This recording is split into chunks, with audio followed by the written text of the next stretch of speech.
What's going on, bottom line viewers? It's Mitch here, live for another NFL free agency frenzy.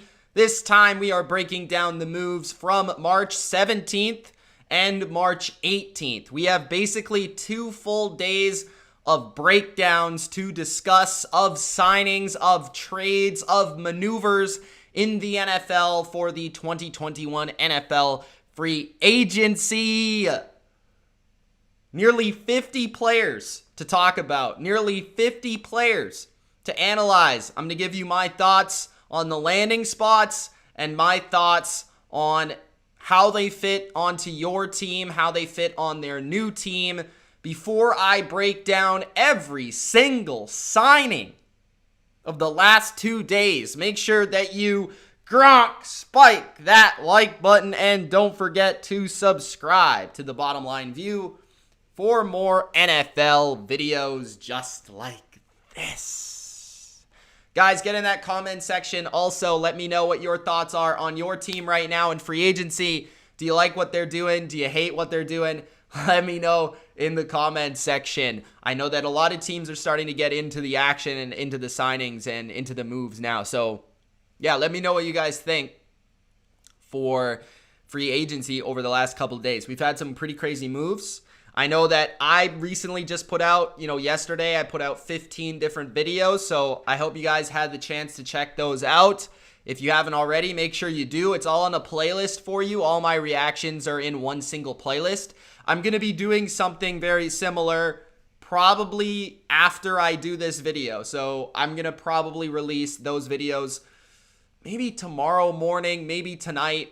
We'll see, but I already have them up on the channel, so they're ready to go. Those are the ones from a couple nights ago that I broke down. So how this goes, if you've never been here before, is I break down every move from the last couple of days or the last day, and then I discuss it, and basically I release them all as individual videos up on the channel if you're not able to catch it live or you just don't want to go through the whole process of the whole 2-hour video. So let's do it again. One more time, baby. So we have every team, and it's basically going to be broken down into teams, like all the signings that happened on a specific team on a specific day. That's how I'm going to do it, and that's how I'm going to break it down. It's just easier that way, so I don't have to talk about, the specific player each and every time. That would just take way longer anyways. So we'll wait for some more people to get in here, but let's check out the chat. What's going on, guys? Monty, Brian is in the chat. Sebastian is in the chat. We have Durkant in the chat. Monty says, Gronk, spike that like button. Alex says, any chance the Cardinals can get Kyle Fuller? Maybe. I mean, I wouldn't look at them as maybe a primary contender to get him, but I think that he could certainly be a landing spot. I think the one that stands out to me the most would be the Broncos, because the Broncos still have quite a bit of money, and they have Vic Fangio, who of course coached Kyle Fuller before, so I would look for the Broncos to maybe snatch him up. That would be the landing spot for me.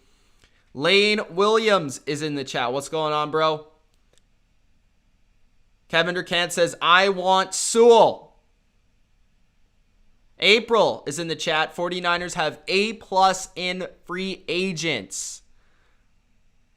What else we got? Asia says, what's up? What's up, Asia? May the force be with you and support the bottom line today. Yes, sir. We've got the wise Jedi in the chat.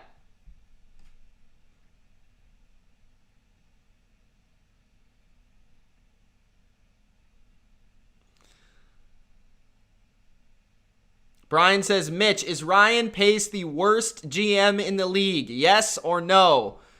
I think there's a debate he's the worst in the league. I think that certainly is up for debate for sure. Kittle, drop that like button, says Lane. Steve says, with Trubisky on the Bills, they have the 2 best quarterbacks in the AFC East. You know my response. Steve Thomas says, I joined and I love it, bruh. What's up, Thomas? Old man, what's good, bro? What's good? S. Fark. Thomas says, I just joined and I love the show. Thank you. Appreciate it, Thomas. Okay, so this is really weird how this happens. But what's up, Daniel? I'll release these 15 videos, right?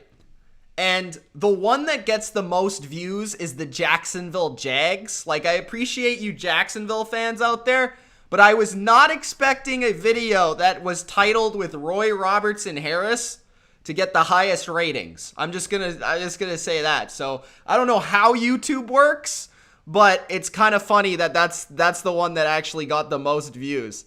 Again, guys, if you haven't already, go check those videos out. Okay, they're all out there. Of the ones that I've recently done. And like I said, the next batch of those like 15, 16 videos are going to be out probably by tomorrow morning. So I'm trying to time these live streams right because I know YouTube with the notifications, they can be, you only get 2, I think, every 24 hours. So hopefully you got this notification. All right, so let's start and let's break it down. Let's kick it off with the Miami Dolphins. Okay, we have the Miami Dolphins signing Justin Coleman, Adam Butler, Matt Skura, Will Fuller, and I believe Robert Foster as well, right? Over the last 2 days. They didn't really do anything on the first day, but the last couple days they've been pretty active. So let's do Miami. All right. The Miami Dolphins started a little slow in free agency, but they've gotten it going with some big signings. The Dolphins have looked to familiar faces. Brian Flores, old players from the New England Patriots, Justin Coleman and Adam Butler, one in the front seven, one in the secondary. They have added a veteran center from the Baltimore Ravens in Matt Skura, and they have also added some speed to their wide receiving core. Robert Foster, the big name, the big move, Will Fuller. Let's start with the defensive side of the football. Justin Coleman signed a $2.75 million deal on a one-year contract. Justin Coleman signed a massive deal with the Detroit Lions not too long ago, 2 seasons ago, I believe, to go play for Matt Patricia. Now he's going to be going to play for Brian Flores. Now, my thing here is I like the contract. I like the term. I like that it's only a one-year deal. It's kind of like a prove-it deal. It's kind of like a low-risk, high-reward proposition for the Miami Dolphins as they get a corner who in the past has been an elite player at the nickel back position, but he has not been that in a couple of seasons.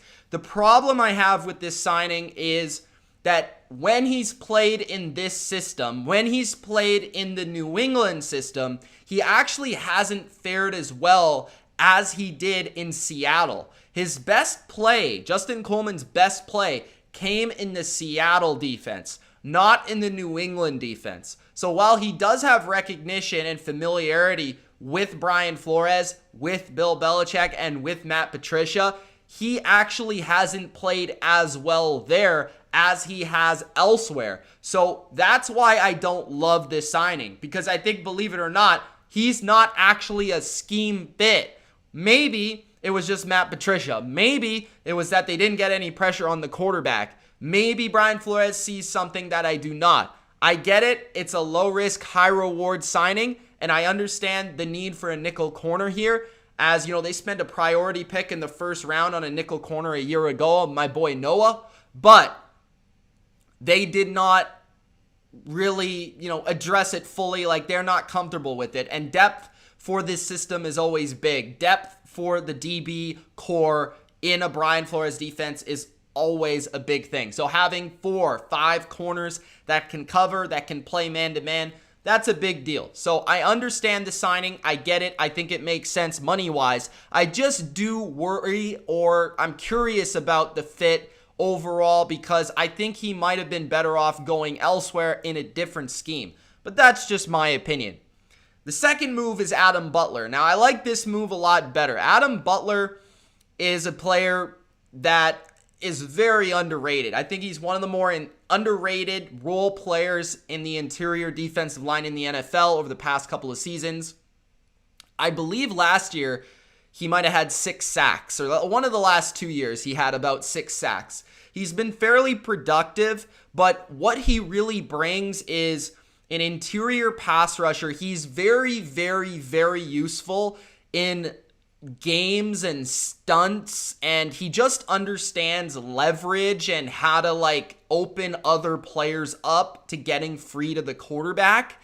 That's something that doesn't show up on stats, but it's something that Brian Flores, with the amount that they like to blitz and the amount that they like to send heat at the quarterback with extra players, having a guy in the interior like this who really understands how to get other players to the quarterback is very important, right? It's like playing with the offensive line. It's understanding how to get that guy to move a certain way to open up the blitzing lane, open up that guy coming free. And Adam Butler, that is his expertise, in my opinion. While he is quick off the ball, I think he has a really good first step to get to the quarterback. He's not very good versus the run. That's not really where you want to play him. But on a 2-year, $9.5 million deal, that's like an upper role player type deal. And I think Adam Butler will have an influence on the pressure packages of the Dolphins. So I like that one more than Justin Coleman. You then go to the offensive side of the football. You have Matt Skura, the center of formerly the Baltimore Ravens. He did not play well this year. He's a veteran center. He's, of course, been a part of a team that loves to run power football, And I think that's exactly what Brian Flores is looking to do in Miami, running that rock, running that power style, or having an element to it, right? And I think Matt Skura, in that regard, does have and fit the mold in Miami to what they want to do running the football. So he'll be used to running and blocking those type of similar schemes and plays the same way that they do in Baltimore. So while he did not perform very well, I think when you look at Miami, they did need a center, and it's only a 1-year short contract. Maybe they look at a potential rookie in the draft to also complement him or compete for the job with Matt Skura, but not the greatest of players out there. I would say that he's a borderline starter in my opinion. Then you get to the wide receivers, Will Fuller and Robert Foster. Now the first one, Robert Foster. Foster's very fast. He has great speed from the Buffalo Bills.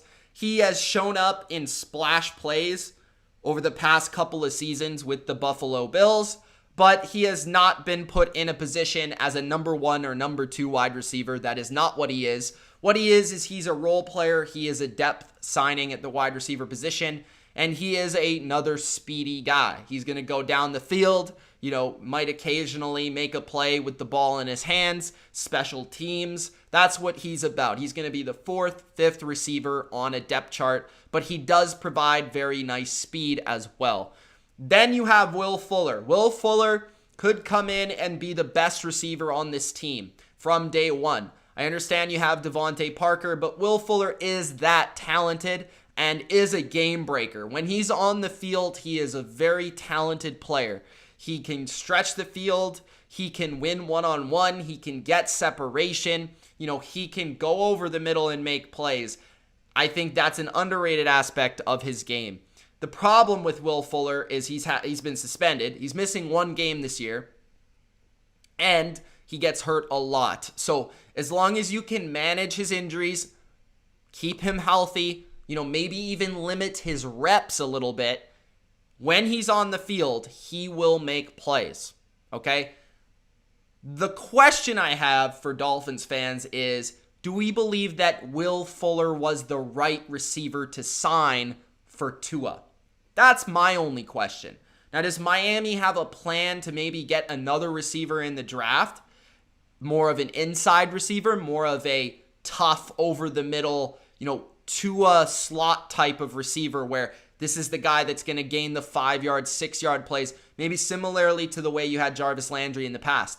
Will Fuller is more of a big play threat. He's not going to be a guy that always catches 10 passes. Although he did last year at times for Deshaun Watson, you would not want to bank on that because he might get hurt when he does that. So he's also more of a perimeter player. He's not really a slot player. So I think with Miami, they need to find a way to complement what they already have. I like this signing. Don't get me wrong. I think Will Fuller, when he plays, is an excellent player. And it's not a really risky contract. It's 1 year. I think it's like $10 million. So it's only 1 year. You know, you're not signing him to 4 or 5 years here. You're not even signing him to 2 or 3 years. It's a 1-year deal. So it rather works or it doesn't. Who cares? Okay. But this is a guy that could get and elevate Tua because he gets open and he makes big plays. But I do think they need to round out that receiving core with a inside slot receiver because I like Devontae Parker as the size guy. I like Will Fuller as the speed guy, but I do think they need maybe a quickness and a tough guy in the middle of the field. So those are my thoughts on the Miami Dolphins' recent signings. Let me know in the comments section what you guys think. Which is your favorite? I'm guessing it's Will Fuller. I love Will Fuller. I always have. You just need to worry about him staying healthy. That is really it. But if he stays healthy, that contract is a bargain. So Dolphins fans, let me know what you think, and let me know if you think these moves will help you win games in 2021. All right, Miami Dolphins. Next, we have the San Francisco 49ers signing Alex Mack. Guys, if you haven't already, make sure you do Gronk spike that like button if you're just joining. Get that Gronk spike in there, baby. All right. So, Alex Mack. Oh, really? Andrews re-signed. Wow. I'm shocked, honestly. I thought he wasn't coming back because they signed Ted Karras. That changes my Ted Karras analysis. I love it, though. He's a great player. Texans signed Dante Moncrief and Alex Erickson. Bro, the Texans have signed like 1,500 players. I guess I should do the Patriots now because they're fresh. I'll talk about David Andrews as well here. So we got David Andrews re-signing, Ted Karras, Kyle Van Noy, and Montravius Adams. Okay. Gronk spiked the like button. Patriots next. The New England Patriots are continuing to add talent, and they're continuing to reunite with some old faces. Kyle Van Noy is back in New England. Ted Karras is back in New England. And yet, David Andrews has also re-signed. They also added a nice defensive lineman to the mix in the rotation. Bill has really been stocking up on that defensive line help. Montravius Adams of the Green Bay Packers. Another big man in the middle, 300-plus pounder. These are all moves to help Belichick secure the middle of the field, to dominate in between the lines, to dominate the middle of the field. That has been his entire strategy this offseason, from the tight ends to the offensive linemen to the defensive linemen. Belichick wants to dominate the line of scrimmage, and he wants to dominate the middle of the field. And that, again, follows this same plan, this same strategy. So let's start off with the centers, okay? David Andrews just re-signed, just as I started this video, okay? David Andrews re-signed. I was not seeing that coming because Ted Karras re-signed with the Patriots. I guess it's technically a re-sign because he left for a year and he's back. So Ted Karras was the starter for the Patriots while David Andrews was out 1 year, right?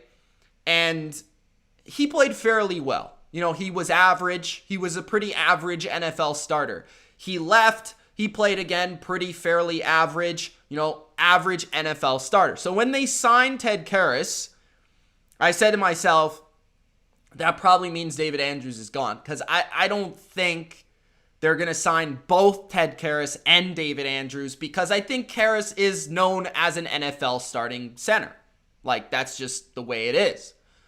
But now that they've re-signed David Andrews, it has me questioning or wondering what their plan is here. I guess Bill just wanted some depth, on the interior of his offensive line. And Ted Karras hasn't only played center, but he's also played guard. So I think what Bill's looking at here is, okay, we lost Joe Thuney. So Ted Karras not only could be replacing David Andrews, but maybe what I didn't think about was that he could also be replacing Joe Thuney, or at least replacing the depth, right? Because last year, Michael Omenihu played, or I always say his name wrong, Owenu. I think that's how you pronounce his name. Let me know, guys. I always get it wrong. But he's a stud, and he's played tackle. He's played guard. So his versatility, he's probably going to be starting at guard this year. And unless somebody gets injured, like Trent Brown, he won't move out to tackle. So now it's almost like a chess piece thing, right? So you have Isaiah Wynn at left tackle. At left guard, you're going to have Owenu. And then you're going to have David Andrews at center. And then right guard, you're going to have Shaq Mason. And right tackle, you're going to have Trent Brown. So you have a guy that can play guard and tackle. And now you have a guy that can play center and guard. So you have that versatility, you have that depth, so to speak. So now I think what Bill would be looking for potentially, I wouldn't be surprised by this, is if he signs another backup tackle, right? Because they traded Marcus Cannon. He was too expensive to be a backup. They traded him away to Houston. So I wouldn't be surprised if they drafted a backup tackle or they added a backup tackle. But now Ted Karras slides from the starting position, and he slides to the backup. He slides to the bench. He slides to the rotation guy. Now David Andrews is back in tack. What does that mean for New England? Well, David Andrews is a very, very, very good player. He's a top 10 center in this league. He's one of the leaders of the locker room. He's one of the leaders of this offense and team. He will be very helpful to Cam Newton in his continue really growing inside this offense and learning, the playbook, as well as learning the checks, the calls at the line of scrimmage. And David Andrews would be potentially big to helping maybe a rookie down the road, right? Because I don't believe Andrews will just be back on a short term. He'll probably be back on a, 2, 3, 4-year contract. So Andrews is solidified. Your offensive line across the board is solidified and here to stay. And now you can play through that offensive line. You can dominate the line of scrimmage. You can run that rock the way you want to if you're Josh McDaniels. And now you just have an extra piece of depth. So that's great for the offensive line. Then you move to the defensive line with Kyle Van Noy, sort of. He's a linebacker and an edge player. And you also have Montravius Adams now as a depth rotation defensive lineman. He is known more for his run defense. Again, another guy that can come in there and compete as a interior defensive lineman who stops the run, defends the run, and another big body. I think part of the problem for New England last year, not just was the time of possession allowed, not just the rushing yards allowed, but they simply allowed that because they didn't have the size. It was very rare, right? New England is typically known up front for size, whether it's Richard Seymour or Vince Wilfork. Those kind of guys, Ty Warren, you go down the line of players that have played for the Patriots over the years, and a lot of it has been about size. And New England last year really lacked size, which is also why they were bad versus the run, because you need size to defend the run, especially up the middle of the defense. So I like what Bill's doing here. He's completely trying to win that line of scrimmage, but he's doing it by reverting back to what he knows as a fundamental, and that's that he wants size on the defensive line. And he's already added Henry Anderson, Devon Godchaux, and Montravius Adams. He brought back Dietrich Wise. He added Matt Judon. And now on the other side, Of course, Hightower's coming back. He's adding Kyle Van Noy. Kyle Van Noy is a stud in this system. We know that. He was great with Miami last year. They cut him for weird reasons. Still don't quite know why. Kyle Van Noy, if anything, is motivated now because of that. They actually got a 4th-round compensation pick for letting go of Kyle Van Noy, and now he's back. So they got Kyle Van Noy and a 4th-round pick for Kyle Van Noy. I don't even know how that works, but that's Bill Belichick Jedi mind tricks. Okay, so Kyle Van Noy is awesome in this defense. He's great versus the run. Of course, I've talked about it many times. He is one of the most intelligent players at his position. He just has a great knack for reading and reacting to the football and the plays and seeing things on the field. He can drop back in coverage and play a traditional linebacker role if need be. But he is better, in my opinion, as an edge player, getting after the quarterback, rushing after the quarterback, and setting that edge. So now this defense, you really look at it, they are going to be an elite defense. You have Matt Judon on one side, Kyle Van Noy on the other, Josh Uche and Chase Winovich behind them as maybe 3rd down rushers, or Josh Uche could move back to more of a linebacker role. Dante Hightower's in there as well. So this front seven's going to be really, really talented and really, really good. And that was their primary weakness defensively last year, in combination with what they already have in the secondary. So Kyle Van Noy kind of completes this defense. You really you could go into a game week 1 right now with this defense, and I'd feel very good about it. I'd feel very comfortable with Bill Belichick coaching this defense. Is there still things to add to it? Yeah, you could add maybe another linebacker who's better in coverage, but I do believe that they're going to use a Kyle Duggar or an Adrian Phillips, who I forget is on the team, in that role, who both played well last year. Patrick Chung just retired, so he's removed from the list, but you brought in Jalen Mills. That move makes more sense now. So this team, this defense, is just getting and adding depth. I think that's also a reason they weren't as good last year. They didn't have the depth they're used to having. So again, a nice list of moves here by Bill Belichick. Getting Andrews back, I think, was absolutely huge, and bringing Kyle Van Noy back was very nice to see. But Karras, Adams will also be added to the depth of both lines of scrimmage. All right. Who do we got next, guys? Oh, yeah, I wanted to do Alex Mack. What's going on, everybody? If you're just joining me, make sure you do Gronk spike that like button. Patriots Nation Sports Talk says, let's go Patriots. We are not done yet. Connor's in the chat. What's going on, Connor? Yeah, I'm pumped about the David Andrews thing. That's pretty cool. Thomas says, hey, what do you think about we getting Damian Williams from the Chiefs? Thomas, who signed Damian Williams, man? I forgot. I don't even know if I wrote that one down. Can you let me know who signed him? I know that he got cut. What's up, Rory? Mad Mike, what's going on, man? Yeah, I heard he might have gone back to Georgia, where he's from. What's up, Landon?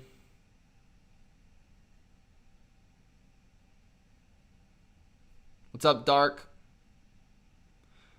Connor says, Mitch, the Chargers should sign Adoree Jackson or Kyle Fuller. Ooh, I would say Kyle Fuller is better fit. Signed for 4 years? Yeah, that's kind of what I thought. That's kind of been Belichick's staple this offseason, 4-year contracts. Monty says, sup, Mitch? What's going on, Monty? Is Matt Ryan and Julio staying in Atlanta? I believe so, yeah. Lewis, what's up? Yes, best wishes to Patrick Chung, man. One of my favorite players for the Patriots over the last decade. People forget Patrick Chung, was on the team, drafted by the team in 2009, second-round pick. I remember where I was when he was drafted, actually, so that's kind of weird. But, that's besides the point. Anyways, So Patrick Chung was drafted in 2009. He played in 2010 and 2011 on the Super Bowl team, the team that went to the Super Bowl and lost. He got cut. He left. He went to the Eagles. People forget he played for the Eagles. He came back to New England in 2014 when they won the Super Bowl, and he was like a way better, he was like a way different player. Like he just grew up. Like it was incredible. And then from 2014 to 2020, he was a part of the Patriots. Max says, I loved your confidence in the Lions this past season, even though it didn't end up happening. How do you think they fare in 2021 based on what they've done? I appreciate that. That's not usually the thing I get from the Lions, but appreciate it, Max. I do not think the Lions are going to be very good this year. If anything, I think they're going to have a top pick in the draft. Not saying I don't think they've done nice things here. We're going to talk about some of them later on. But I think a lot of it has to do with where their organization is at. And I don't necessarily think it has a lot to do with the moves they've been making. I think some of the moves they've made are the right moves. I just think this year probably going to be not so kind to you Lions fans, unfortunately. Do you think we'll re-sign Damiere Byrd? I wouldn't hate that, but I don't think it will happen, but I wouldn't hate that at all. I think he actually played decent. I'd like him as a, number four. Number 4 would be nice.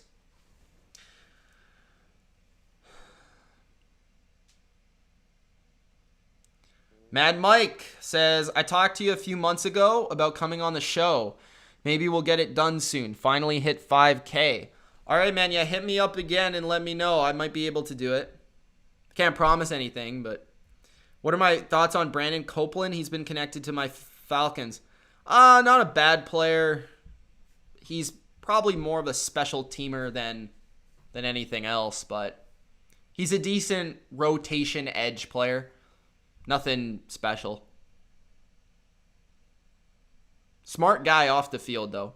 Monty says, Mitch, do you think the Patriots will sign another above-average receiver? I don't know. I think they could draft one, though. All right, let's get to the 49ers, guys. Alex Mack. All right. Alex Mack is reuniting with Kyle Shanahan. Alex Mack, formerly of the Cleveland Browns and the Atlanta Falcons, has signed with the San Francisco 49ers. You may remember that Alex Mack left the Browns to join Kyle in Atlanta back in 2015 because he was coached by Kyle inside that offense, understood the genius of Shanahan in Cleveland, and wanted to be a part of it. They were apart for a few years, but now they're back together. Alex Mack will be the center of the San Francisco 49ers, and now the 49ers are starting to reshape and reform a dominant offensive line. Alex Mack is probably a Hall of Famer when it's all said and done, and has been one of the best centers in football over the past decade. Now, he's no longer that anymore, but he's still kind of flirting with the top 10 still. So you're getting a quality center at the end of his years here in the NFL for one final run. But what I will say here is that, okay, he's going to be better because in San Francisco, with Kyle, that kind of brings the best out of his play. The best moments of his career have been a part of this offense. And I think the center position is a position that typically I'm not super high on for every offense, but when it comes to this offensive scheme, I think it's very important because I think you need a center not only to be intelligent, not only to be able to, call out the right protections and, be able to stunt and things like that with helping the rest of the offensive line, but I think you need a guy that's athletic enough to get to the second level, on reach blocks and things like this, where these centers are very active when they're moving and they're pulling and they're running, right? Because a lot of the times when you see the 49ers and what they do offensively, a lot of their run game is outside. A lot of their run game's outside zone. So with the center position, that guy, it's not just the guard like in a lot of offenses. That center is also responsible for pulling and getting to that second level and, being able to block down on a linebacker or be in open space and protect that way. Plus, Alex Mack is just a very intelligent player. He's a very savvy pass blocker. And again, he might not be what he used to be, but he's going to be an upgrade to that spot. They've also had a lot of trouble, the 49ers have, with keeping Weston Richburg, who they initially signed as the center, healthy. They've struggled with that aspect. They've struggled with the health of the center position. So they're counting on Alex Mack here to be a stabilizing force to the middle of their offensive line. A middle of their offensive line that's been very beat up. And I think that's a big reason their offensive line struggled last year, because a lot of teams figured out how to expose it in the pass game, which was to blitz them and to get after them through the interior, through the A and B gaps, and just attack them that way. Because you can't really attack Trent Williams. Mike McGlinchey's a solid player, and I don't think that was the best approach. And in fact, I feel Mike McGlinchey kind of, looked worse than he is because the players beside him and the players around him were not as good, right? So Trent Williams, you locked him up. That's an excellent move. He is maybe the best left tackle in the league all around. But when it comes to Alex Mack now, you're going to have another veteran offensive lineman, 2 Hall of Famers on your line, basically, with high IQ, high ability still, and an offensive line that's going to dominate both and be a balanced offensive line in the pass and the run game. So I like this move a lot for the 49ers. Kyle Shanahan bringing his boy Alex Mack back to his offense on the San Francisco 49ers. Let me know what you think in the comment section below, Niners fans. Do you think Alex Mack is the center you've been looking for? Daniel says rumors about Clowney to the Patriots. There's always rumors about Clowney to the Patriots. You like how I did that, Durkant? Learned a lot. Thank you. Appreciate that.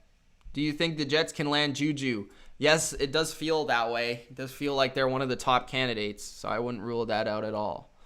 Okay, so we did the Patriots, we did the Niners, we did the Dolphins. We have, next on the list, we have the Washington football team.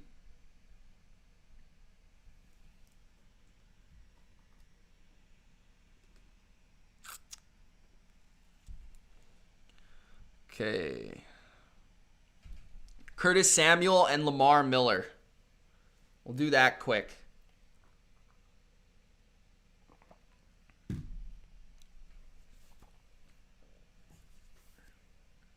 I am not scared of dried ocean.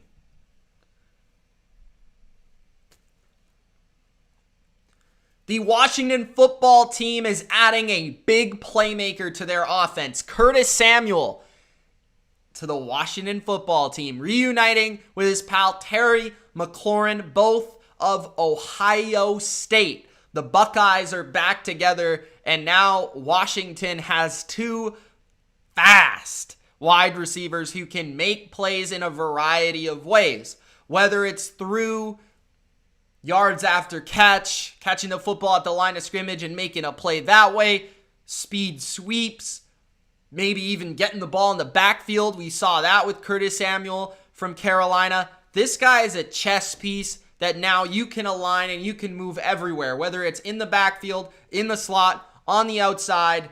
Curtis Samuel is going to perfectly complement what you already have in a number 1 alpha wide receiver, which is Terry McLaurin. So Curtis Samuel is not a number 1, but he is somebody that is going to impact the game of football for you in a variety of ways. He has great burst, great suddenness, great ability to make people miss. He has good toughness, right, which has allowed him to play running back and even take carries in between the tackles. And he's just a playmaker in general, right? He's not the most refined receiver in the world, but actually he's somebody that can separate as a route runner. So he's not like, the greatest route runner in the league, but because of his speed and because of his quickness, it allows him to get open on those routes. So Curtis Samuel is going to be a nice number 2 in this offense because of the ways you can use him. And mentioning the ways you can use him, it's nice to see that he went somewhere that knows what he offers, right? Washington, the team and the staff that basically draft him with Ron Rivera there and Turner on offense, they're going to know how to use his skill set and know what he does best, right?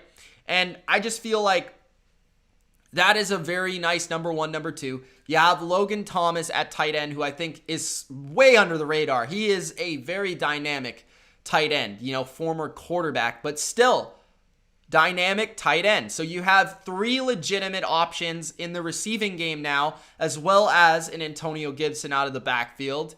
And now you've also added some depth to your running back position. Lamar Miller did sign with the Patriots before last season. He was cut not long after. But Lamar Miller is now kind of like 1 or 2 years removed from his Achilles injury, I believe it was. He had a serious injury that kept him out of football for a very long time. So I would not count on Lamar Miller being a long-term solution or maybe even making this team.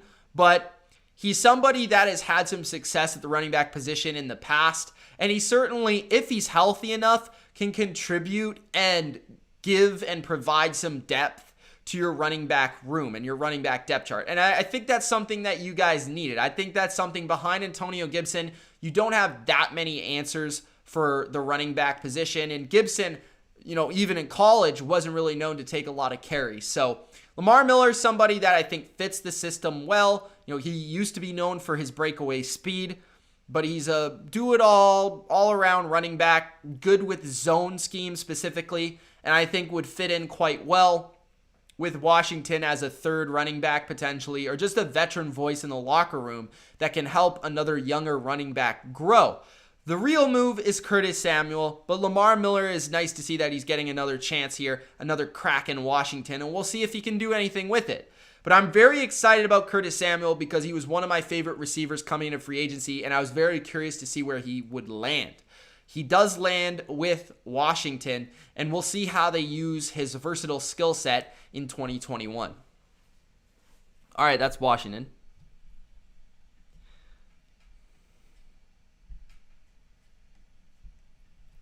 Okay. The Raiders. Should we do the Raiders? Lenny's Raiders. We've got so many teams. So many players, bro. Connor says, Mitch, here's the real reason for McGlinchey's struggles. He played under 300 pounds, being 6'7". He was trying to slim down to be faster, but made him horrible in pass protection. He was good as a run blocker. Carlos says, what's up? What's up, Carlos? Steve says, if teams stack the box on New England, do they have the receivers and the quarterback to win downfield and outside the numbers? If so, with a stacked defense, they could be dangerous. Well, Nelson Aguilar did average 18 yards per catch last year. So he is kind of a deep threat. But, I don't think you can necessarily play a lot of man-to-man versus New England because I think the tight ends are going to be too hard to match up on. And that's been the primary weakness of this receiving core because nobody can separate. But versus zone coverages, I feel like as long as Cam is accurate enough, which I believe he is, and I believe he can be, with McDaniels calling the plays and their scheme and what they do, I feel like they should be fine that way. With all that they're going to do with play action, which also allows players to get open, right? It makes a linebacker, if you're stacking the box and you're expecting to run, you call play action, the guy bites on the play action, you have open holes over the middle of the field. So, and that is also easier to hit if you're a guy like Cam Newton. So, I actually think the Patriots, they know what they're doing. So if you're stacking the box, I think that's part of the reason you get those tight ends is because now if you're expecting the run and trying to defend the run and going and selling out for the run, you're going to get beat by those guys. You're going to get beat by the pass, right? So I don't necessarily think it has to be the deep ball, although I do think that's part of the reason they brought in Nelson Aguilar. I think it's more just having the matchups, and I think they have the matchups. You know, whether that's the tight ends or potentially, you know, an Edelman or a Bourne or a Myers. The Patriots receiving core isn't sexy right now. It doesn't have a number one receiver, but it has like 3 or 4 guys that are pretty decent and are like all like borderline number 3, number 2s. And that's kind of a lot of the same way that New England used to be built. You know, for a majority of the time in the dynasty, that's kind of the way their receiving core has been built. Has been a lot of number 2, 3 type of receivers. And then they got Gronk, which opened things up. But like having those tight ends is like having like 2 really good, like I don't even know how to describe it. It's just a different chess piece, a different matchup to deal with. Because like how many teams actually have 2 good cover linebackers or 2 good cover safeties, right? You can't really line up 2 corners because then they're just going to run you over. So, yeah, I think it's more complicated than that. It's more complex than that. It's deeper than that. Like, so, yeah, that's just my opinion. But I think the way I would simply answer that question is just by saying McDaniels is one of the most creative play callers in the league. And if a team is going to stack the box and that's all they're going to do, I don't think you're going to beat them like that. I don't think it's that simple. And I don't think the Patriots would go into a season understanding that that's how they lose. Yes, last year that was true. But a lot of that was because they didn't have any tight ends and they didn't have any receivers. Now they actually have those players. So I think it's different now. All right.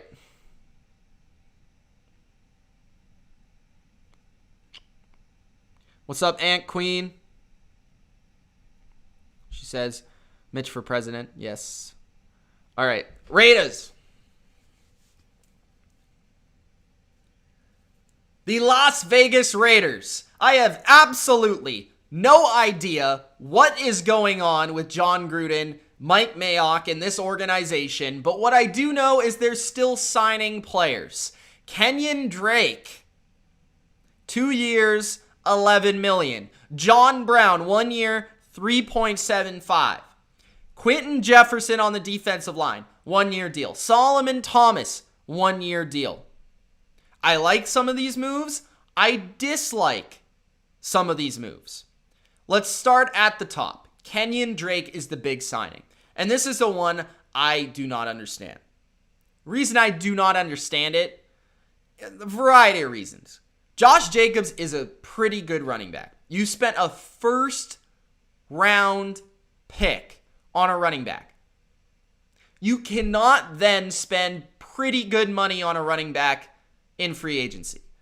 That is just a waste of resources. Okay, I do not believe in spending this much capital on the running back position. I just don't. I don't think it's good for an NFL team to do. I don't think it's efficient. I don't think it's effective. Is Drake a good player? Honestly, I don't know how good he is. I thought last year he actually underwhelmed. He had high expectations. He didn't really deliver on those expectations. And a lot of the times, Chase Edmonds was better than him in Arizona. So Kenyon Drake has flashed. He has shown great potential. He has shown brilliance. But at the same time, this most recent performance was not his most encouraging. He's only getting older. So will he be a nice complement to Jacobs? Will he be able to add a little bit of speed, a little bit of pass catching ability? Yes. Those things are great. But behind what offensive line? They've released Rodney Hudson. They traded Gabe Jackson, or they traded Rodney Hudson as well. My bad, because they were going to release him. They traded Trent Brown. Now they're getting things in return, but it's just very odd. Now I understand that they wanted to take the cost of their offensive line and decrease it and make it more acceptable. But then to spend the money on a running back is like the worst idea ever. Like, okay, if you were to take that money that you got back for Rodney Hudson and spend it on a defensive lineman or a linebacker or a corner, which you need desperately, okay, then I get it. Then I understand what you're trying to do. Then your resources are going to the right places. But if you are going to tell me that you are going to spend the money that you got in return from Gabe Jackson on Kenyon Drake when you do not need a running back, that is a terrible, awful decision. That's just my opinion. It has nothing really to do with the player, although I've told you what I've thought. I think he's okay. I don't think he's great. I think there's a reason he won't be a starter this year. He's more of like a compliment. I think there's a reason. And 2 years, $11 million, that's pretty expensive for a backup running back, to be quite honest. Now, let's look at what they did on the offensive line. They re-signed Denzel Good. I think he's a solid player, versatile, can start, and did start a lot of the year last year. So I'm fine with that. That's cool. That's a good move in my opinion. They brought back Richie Incognito. That's nice. You still have Colton Miller. Okay. You bring in Nick Martin. Nick Martin from the Houston Texans. He is a lower end center in the league. That's kind of the way I would describe him. Probably in the bottom 10 starters, somewhere in that range. So you're certainly getting a lot worse in terms of Rodney Hudson to Nick Martin. Maybe where it's more comparable and maybe where it's more even is that Nick Martin isn't a bad power run blocker. When you watch the Texans the last couple of years, he wasn't bad in terms of that area of the game. As a pass blocker, he's nowhere near as good as Rodney Hudson. Rodney Hudson's very good at pass blocking. Nick Martin, not as much. So this offensive line has gone from one of the most elite, one of the most expensive, but rightfully so, and probably the reason they actually won games a lot of the times, right? Remember, the Raiders were a team that they really possessed the football. They played power football. Derek Carr was not asked to make a lot of big plays, but he was very efficient, and they relied on Nelson Aguilar down the field, Darren Waller underneath, a lot of play action stuff, and a lot of it was set up off of that big offensive line that was very active, good in the screen game, good in the run game, great pass blockers, protected Derek Carr. I think we've seen the best Derek Carr when he feels very comfortable. And when Derek Carr doesn't feel very comfortable, you do start to see him make mistakes. You do start to see him not play to the level that we've seen. And Derek Carr played very well last year, but I think a lot of that had to do with how good his offensive line has been. So you're essentially taking away the greatest strength that you've had over the past 2 years with the Raiders, which is the great, big, hulking offensive line. So yes, you've decreased the price of that offensive line, but you've also made the best area of your team significantly worse, and you've spent it on a running back. So let's get out of the negative. Let's shift to the positive. Let's look at 3 deals that I don't hate. So John Brown, 1-year contract, $3.75 million. So you let go of Nelson Aguilar, rightfully so, pretty expensive contract with the Patriots, but was your best receiver last year, and it wasn't really that close, if you don't include Darren Waller. John Brown, I don't think is as good as Nelson Aguilar, and he's also not as available. He's hurt a lot more. He's unreliable. But when he plays, and for this contract, it's a pretty good contract. But again, he got this contract because he's kind of unavailable and he's kind of inconsistent. So while when John Brown plays, he can be very effective as like a nice, high-end 3, low-end number 2 receiver, he's fragile. He's only getting older, and those are concerns that are also going to hurt your team. So John Brown, effective route runner, good in the intermediate area, still has speed to stretch the field, can bring the same thing that Nelson Aguilar brought you, but it might be more inconsistent, okay? And that's why the contract is a lot less. On the defensive line, I specifically really like these moves of Quinton Jefferson and Solomon Thomas. Now, Solomon Thomas and Quinton Jefferson both have a history of playing in a defense, and specifically a defensive line that is a lot like this scheme that Gus Bradley will be running with the Raiders. The Raiders really did need interior depth on the defensive line, and they've got it here. Quinton Jefferson is 1 year removed from being about a top 30 interior defensive lineman. Last year didn't fare as well with the Buffalo Bills, but back with Seattle inside this scheme, he was very good. Very solid run defender, very good overall player, can contribute as a pass rusher as well, and just a veteran defensive lineman that may help all the other young guys on this D-line. Solomon Thomas is a lot different. It's more of a gamble a little bit. It's more of a gamble for the upside that he might possess. But again, he played in San Francisco. He played in a defense that's similar to the one with the Raiders. And the thing I do like about Solomon Thomas is that he does have great versatility. He can play on the edge and he can play in the interior, and he can do both fairly well, right? He's not what he was billed to be in the draft, but he's still a pretty good player, and especially good versus the run. If you could find a way to mold him into a better pass rusher and move him inside, then that would be very interesting, and you would probably get the best bang for your buck here. But overall, I just like that they added the depth to the interior defensive line because they desperately needed it. As for the offense, I'm concerned that they're going to take a significant dip this year, right?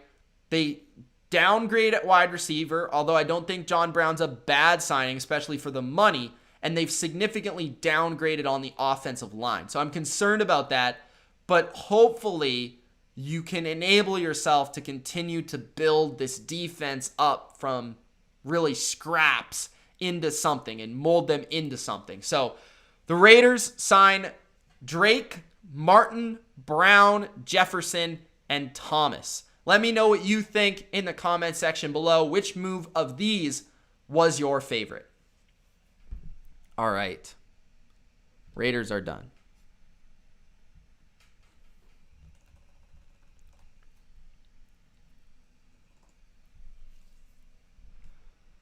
I don't know if I want Mac Jones, bro.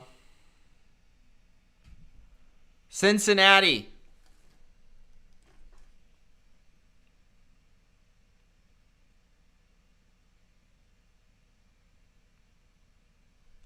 See what Twitter has to say here.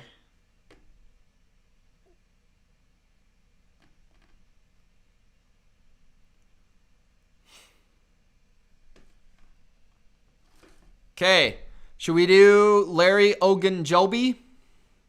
We've got Minnesota, Cincinnati, Seattle, Baltimore, Kansas City, Carolina, who signed every player, Arizona, Chicago, Houston, the Giants, Atlanta, the Jets, Cleveland, Detroit, Buffalo.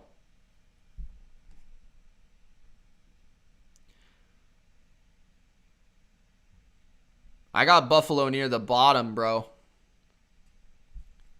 I can do them, though, if you want. Landon wants the Bills. Trubisky! It was just Trubisky today, right, for the Bills? Trubisky! Money Mitch, MVP Mitch. Yes, David Andrews is back, baby. All right, let's do Money Mitch Trubisky.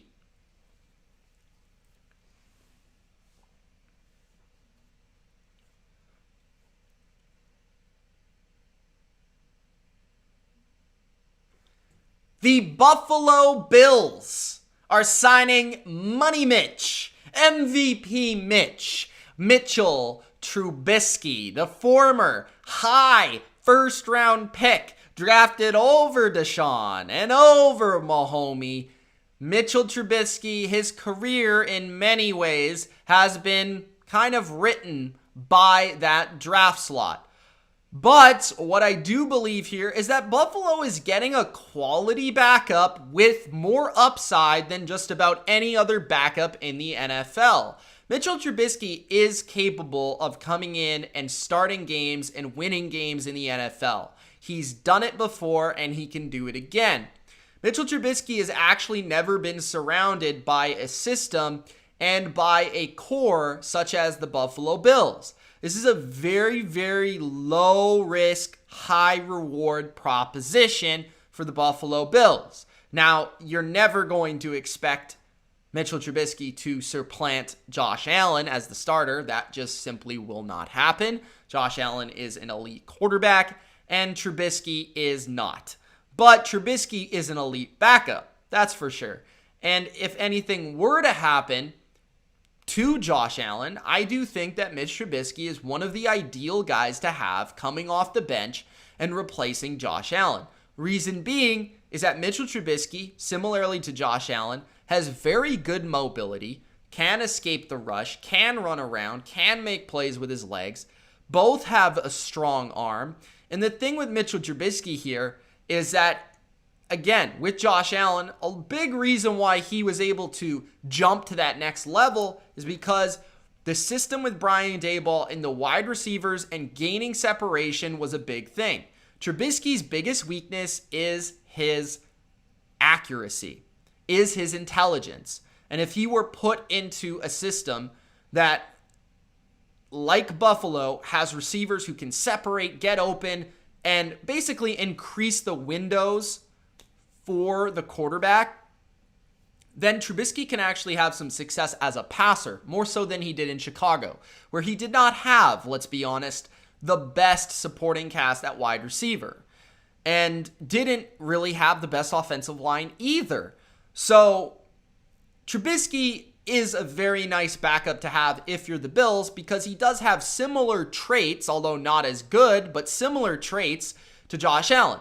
He's also somebody that's motivated. He's somebody that is going to be on a one-year kind of prove-it deal, and a lot of his next contract is going to be based off of, if he does get an opportunity, how does he do with it, and what are the Bills saying about him inside their organization, inside their meetings, and do they like Trubisky? Does he gain a good reputation to gain the role of a starter in the near future on another team?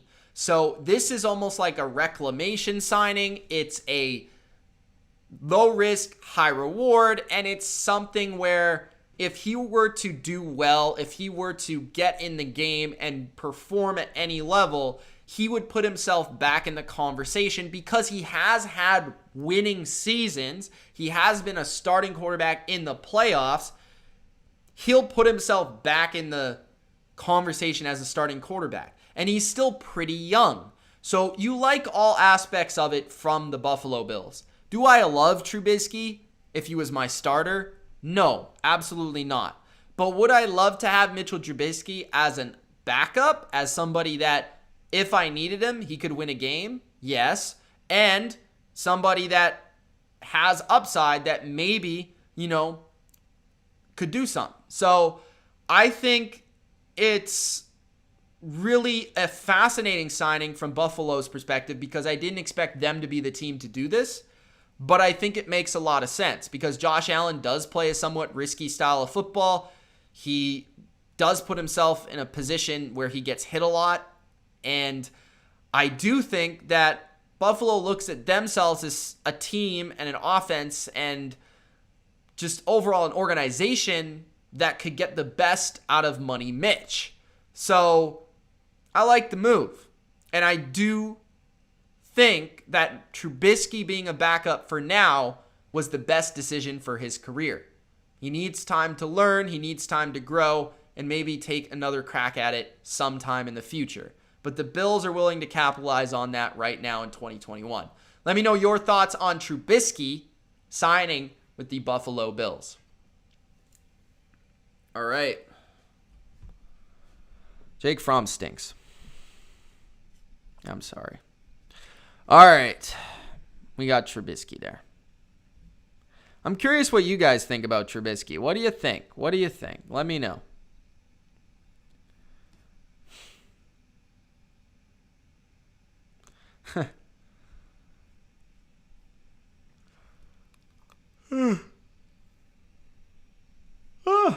We're still awake. Don't worry. Not going anywhere. All right. MC says Giants. Landon says Giants. Why does everyone want the Giants? What'd they do? The Giants signed Fetty Odenigbo. And who else did they sign? Kyle Rudolph? Those are the two moves, right? Did they sign another player too? I feel like they did. Oh, Reggie Ragland, I think, right? Kent wants the Jets. I got to do the Giants first, bro. Kenny Golladay could be on the way.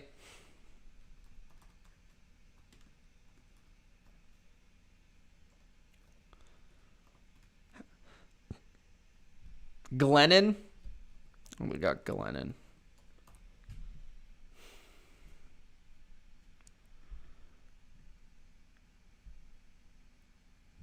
Let me just check.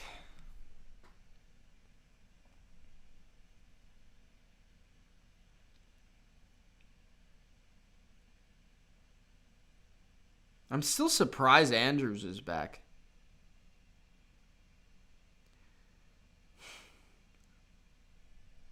All right. Yes, he did. We'll get to Jared Cook later on. I still got to do him too. All right, so Giants are up, and then we'll do the Jets, and then we'll ask again. The New York G-Men are making some moves on both sides of the football. Fetty Odenigbo, I believe that's how you pronounce his name. Giants fans, you better learn, because this guy has the potential and has shown flashes to be something special off the edge of the defense. But he's also shown that he can be very inconsistent and very unreliable. So I like this 1 year, $2.5 million contract for Odenigbo, somebody who has benefited from Danielle Hunter in Minnesota 2 years ago, being kind of an off-the-bench, rotation, third-man rusher.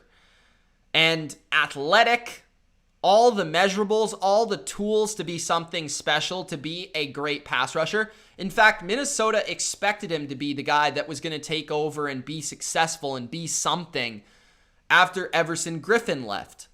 But he never was able to live up to that. I think part of it was because Danielle Hunter did not play last year. So you might actually have gotten yourselves a steal here, because this is a guy that had about 6 sacks, I'm off the top of my head, 2 years ago. And then last year didn't really produce. So he could be somebody that is worth taking a look at, because he does have those measurables. He does have that ability, good quickness, good speed, good power, and changing schemes now with the Giants.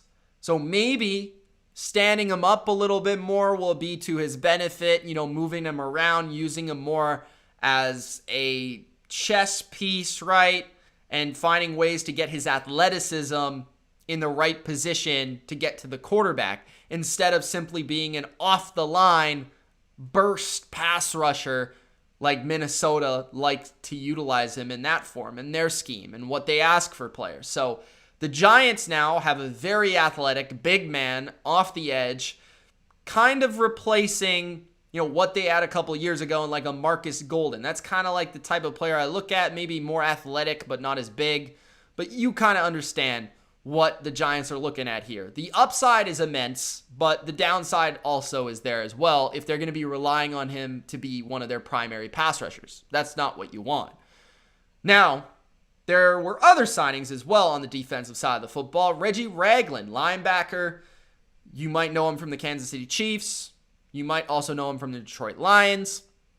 Reggie Ragland is a old school traditional linebacker. He is a downhill thumper and played in a Matt Patricia defense a year ago with the Lions. Now will be playing in another New England-esque type of defense, so he will be familiar somewhat with the scheme and familiar somewhat with the terminology, but he's just a player that I've never really been able to get behind just because he's very one-dimensional. Like, he's good versus the run. He's good on first down, but if you put him in the open field, if you make him run sideline to sideline, if you have him going east to west, he's not good in coverage and he's not very agile. But if you put him in a position where he can come downhill, it's full speed ahead, he's coming down, he's making a big hit, or he's just defending the run and shooting gaps, then that's where he can be good. That's where he's at his best. So I don't mind him as a role player. I just wouldn't be relying on him as like a primary starter and every down player. That's certainly not what he is. Then you look to the offensive side of the football, the big signing being Kyle Rudolph. Kyle Rudolph on a max value of about $14 million over 2 years. Rudolph was somebody that he was rumored actually for my Patriots, and I was never really comfortable with that because I don't know how talented, like how good Rudolph is anymore. I understand he's a big name. People still know him. But I'll tell you this. He was the second best tight end on the Vikings last year. Irv Smith significantly outperformed him, in my opinion, as a receiver. Kyle Rudolph, what he does bring is a nice complement. If they're going to keep Evan Ingram, he's a nice complement to Evan Ingram because Evan Ingram is a very athletic tight end. He's kind of like a receiver, and he's quick, fast. You guys know. Kyle Rudolph is big. He's like 6'6". He's like, I'm guessing like 225, 230, maybe even bigger than that. He's a big frame, and what he's primarily been utilized as over the course of his career as a very nice red zone threat. He also blocks well in the run game and is just a good all-around solid tight end. And I do feel is more of a tight end 2 now than a tight end 1. So I understand the move here and the logic here, having a base inline tight end with Kyle Rudolph and having a move tight end, a chess piece, if you will, tight end in Evan Ingram. So it's kind of like what New England has done. And of course, you always relate, I'm not just saying that because they're my team, but you always relate it back to New England because that's where Joe Judge is from. That's where this organization, a lot of these coaches are from. So that's what they believe in. And now you have that complement of those two tight ends. So was the contract a bit rich? Maybe a little bit, but like he's a solid player. He's not anything special though. So don't expect like big stats. Don't expect Pro Bowl. Don't expect 10 touchdowns. Like I remember he had seasons like that, but he will not give you that anymore. He'll give you just a nice pass catching red zone option specifically and complement your other playmakers on your team already. So Kyle Rudolph's a nice signing. Mike Glennon as well, just throwing him in here very quickly. Backup quarterback, nothing more. He's started before, and actually teams have looked at him as a potential starter in the past. But I don't see him being that at all. I see him being a guy that maybe can mentor Daniel Jones, maybe can help Daniel Jones, in the meeting rooms. I feel like that's why they signed him more so than being a quality backup that if Daniel Jones was to go down, he would be the guy to win you games. Like, I don't really see that necessarily. Although that isn't to say that Mike Glennon doesn't have experience or he can't do that. He's a statuesque quarterback. He's very tall, decent arm, decent accuracy, but no mobility, nothing special from that regard. So Glennon, just a backup, second, third string quarterback that might help you in the meeting room. But the other signings, I really am intrigued by the pass rush now, and I'm intrigued by the front seven with these two additions. I'm also intrigued to see how the Giants go about using their two tight end sets in 2021.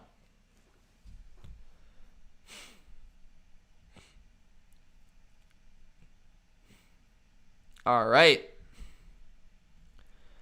There are the Giants. Who's next? The Jets? Who'd the Jets get? Keelan Cole and LaMarcus Joyner? Am I missing anyone?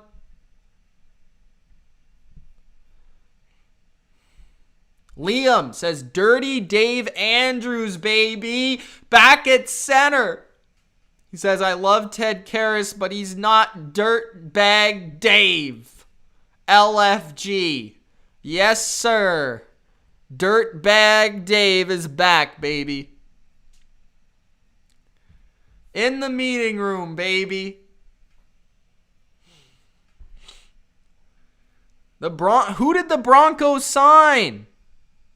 Did they sign? I already talked about the Broncos. They didn't sign. I don't have anyone on this sheet. Did they sign anybody? Justin Hardy? What is he, the third Matt Hardy brother, bro? There's Jeff, Matt, and Justin. Nah, I know who he is, but like,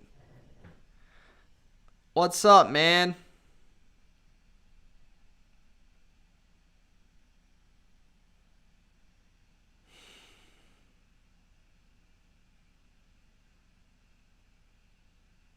I'm looking at his press conference right now. Yeah, I talked about Ronald Darby. What are my thoughts on Desmond King? I haven't actually discussed Desmond King yet, but I do like it a lot for the contract. Do I have it written down here? I hope I do. Oh, Houston. Yeah, right. Is he actually your cousin?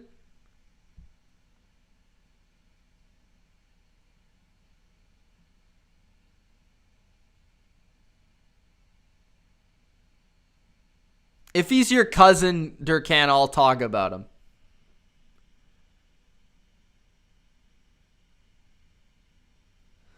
Yes, the Hardy Bros.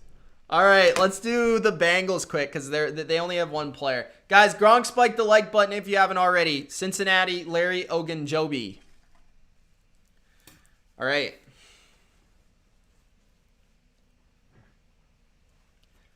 The Cincinnati Bengals have added some depth to their defensive line. They've already made the swap of Carl Lawson for Trey Hendrickson.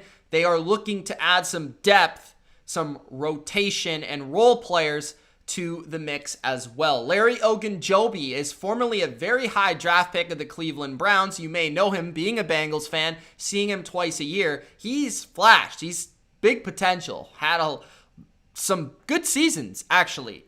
Specifically his, I believe, first season in the league was fairly successful. And he's been somebody as an interior defensive lineman that has put up some numbers, has put up some sacks, and has been responsible as a pass rusher for the Cleveland Browns. But as of late, has been a little bit overrated because of that. His play has dipped since that early surge in his career. But he's somebody that I'd be willing to take a chance on. Again, 1-year contract here. Somebody that it's rare to have an interior defensive lineman that does possess the skills and the athleticism and the pass rushing ability, the raw tools that Larry Ogunjobi possesses. So having those tools, always worth looking at as an interior rusher. Also, it's important to consider, okay, Geno Atkins, what's going on with Geno Atkins and Cincinnati? Like, I don't know. Your interior line already has DJ Reader, who I sometimes forget is on your team because of last year. Of course, Carlos Dunlap's gone. You're going through a whole transition with your defensive line. And Ogunjobi would be somebody that if you do lose Atkins or if you keep him regardless, that's just another element to your pass rush. And it's a nice complement to DJ Reader. So whether he's your third D tackle or your second, you'd like to have him as your third. You'd like to be able to spare him in there and be able to rotate him in there, keep him fresh, because I think that's the best role he'd be designed to be in, is kind of like a complement, off the bench, nice pass rush element on third down. That type of player, I think, is what Larry Ogunjobi should be with the Bengals. I think he fits the scheme well, fits the system well, not too far off from what they do in Cleveland. So that's a nice mix there. That's a nice just fit overall. And we'll see what the Bengals do with the rest of their defensive line, because right now I'm still a little blurry in terms of what they're going to be.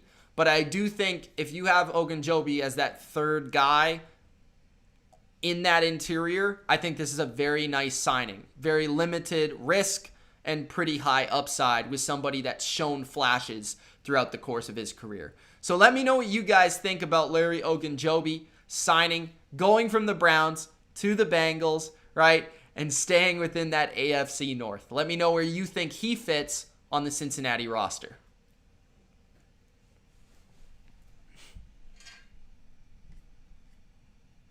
Yeah, I did Will Fuller.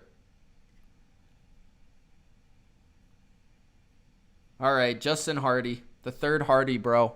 I will do that because Durkant is related to him.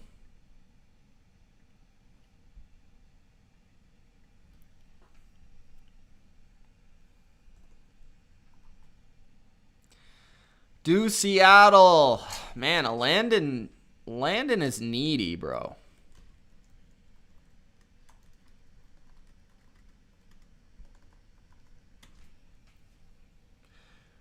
Hardy was a converted receiver, right?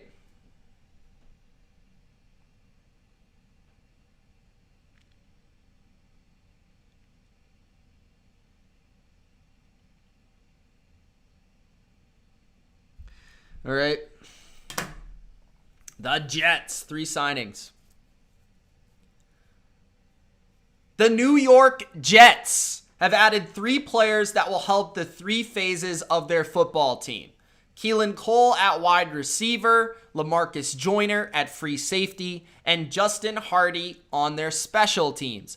Let's start off with Keelan Cole. Keelan Cole's somebody, 1-year contract, $5.5 million. I thought had way more upside than we've really ever seen. He showed real flashes a couple years ago with the Jacksonville Jags and has shown those flashes kind of season in and season out, here and there, up and down with Jacksonville. He's never really been given the true opportunity to be like a number 2 wide receiver, to be on the field on a consistent basis. But I really like his skill set. I think he's a smaller guy in stature, pretty good speed, pretty good route running, just a nice, well-rounded wide receiver that makes plays and has versatility. Can line up outside, can line up inside, and make plays. I've seen him make incredible catches down the field, make people miss underneath. I just liked Keelan Cole in general. I think the strength of this game is probably his route running and getting in between cuts, fairly quickly in that regard. That's probably his strength, is just his quick feet. But I think he's a good player, been underrated for Jacksonville, and it's never a bad idea to take a chance on a Jacksonville Jags wide receiver, considering their quarterback play over the last decade plus has been pretty bad. So a lot of times you're going to get a player that's probably better than what they showed in Jacksonville. But Keelan Cole does have upside as probably for the Jets, their number 3, number 4 wide receiver, and just another body that will compete for a roster position on this team. I like what the Jets are doing with their receiving core, adding more and more bodies, more and more players. They added Corey Davis. They're looking to maybe add Juju Smith-Schuster, right? Denzel Mims from the draft last year. Jamison Crowder, who's actually probably one of the more underrated receivers in the league. So they've got 4 or 5 guys that I would consider, 2s and 3s that have some upside, and that will be good for whoever the quarterback is in 2021. And they've got a plethora of options to throw the football to. Keelan Cole is just another option for them to get that football to. Then you flip to the defensive side of the football. LaMarcus Joyner is, I think, going to be one of the most and biggest value signings of this offseason. LaMarcus Joyner was signed by the Raiders like 3 years ago, I want to say, 2 years ago maybe, to be a free safety / nickel corner. And what he ended up being, he was paid a lot of money because he was coming off a great year with the Rams. And he should have been paid that much money. He was awesome at that time. He then plays out of position with the Raiders. So he plays a lot of nickel corner, which he was never as good at as he was as a free safety. Okay? So understand that. He plays a lot of nickel corner.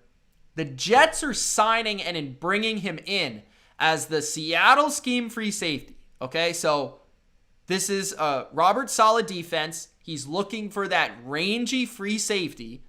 LaMarcus Joyner is undersized, but what he is he's very quick and fast and can get sideline to sideline in a hurry. He's not going to be a guy that lays the wood. He's not going to be a thumper, right? He's going to be a guy that just good recognition of an offense, sees things, reacts to it, makes plays that way. And he's always been better in zone than in man. That's kind of why he struggled at nickel, because he's kind of out of position. He's small. When he's close to the line of scrimmage, he gets swallowed up in the run game. It's just not a good look. So as long as they keep him at free safety, and as long as they play him in that Jimmy Ward role, which is kind of, what Saleh did with Jimmy Ward in San Francisco, then I think LaMarcus Joyner will be a perfect fit for this defense and actually way outperform this contract, which is only 1 year, $4.5 million. So I do like the risk. I think he fits the scheme well, and I think he's a much better player than what he showed with the Raiders. So this is the type of signing that I really like, because clearly the Jets have a vision of this player that they know what the Raiders didn't know, and they know where to play this player and how to get the best out of him. Those are always the best signings, okay? The final signing is Justin Hardy, special teams ace, one of the best gunners in the NFL, coming from the New Orleans Saints, where they were one of the best special teams. They've been one of the best special teams, especially when he's been there. He's a converted wide receiver to corner in the NFL and primarily, again, plays on special teams. But he's one of the heart and soul players of the Saints in the past and is going to bring, that fire, that energy, and that I already saw his press conference. He was saying that he's all about the heart. So I like that. I like that energy coming to the locker room. Maybe he can be sort of a Matthew Slater-esque type of presence for the New York Jets in that locker room on that special teams. People forget, it's not just offense, it's not just defense, but also special teams is involved as a third of the game of football. So there you go, the 3 parts of football covered by the New York Jets with some more very nice signings for their football team. Do I think the Patriots re-signed? They put a tender on him. They put a tender on him. What's going on, guys? What's going on? Who do we got next? We still got so many to go over. Minnesota, Patrick Peterson. Did Minnesota sign anyone other than Patrick Peterson in the last 2 days?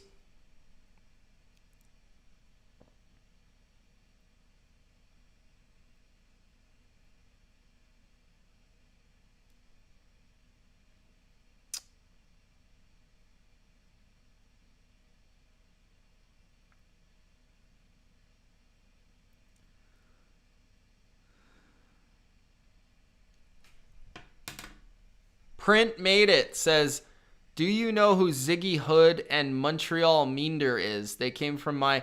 I know who Ziggy Hood is. I can't remember who that is, though. That's pretty cool, though. Nice.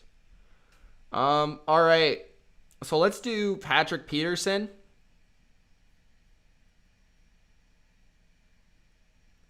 So many. Oh, I'm just looking at this and dreading it. All right. Super chat. Nick. Hey, I appreciate that, man. Nick Motown's motivating me. He says, let's put this up on the screen for him. Very underrated channel. Keep it up. I appreciate that, Mr. Nick. You're the man. $5. Old man says, what do you think the Patriots should do with the 15th pick? I'm thinking receiver, honestly. All right. Minnesota. Patrick Peterson. Vikings fans, I know that you're used to having an elite Peterson on your team. A Hall of Fame Peterson on your squad. Well, get used to it in the defensive backfield. Patrick Peterson will be a part of your secondary in 2021. A Pro Bowl cornerback, former Pro Bowl cornerback, 8 times former Pro Bowl cornerback. 1 year, $10 million. Of course, Peterson, playing for the Cardinals throughout the entirety of his career, will now switch teams, switch cities, and be a member of the Minnesota Vikings. I love this move. I honestly have been down on Patrick Peterson for probably the last 3 to 4 years. I've probably been one of the people leading the charge of saying Patrick Peterson is not what he used to be. He's overrated. He's a number 2. He's not a number 1 corner anymore. I've said that for like a lot of years.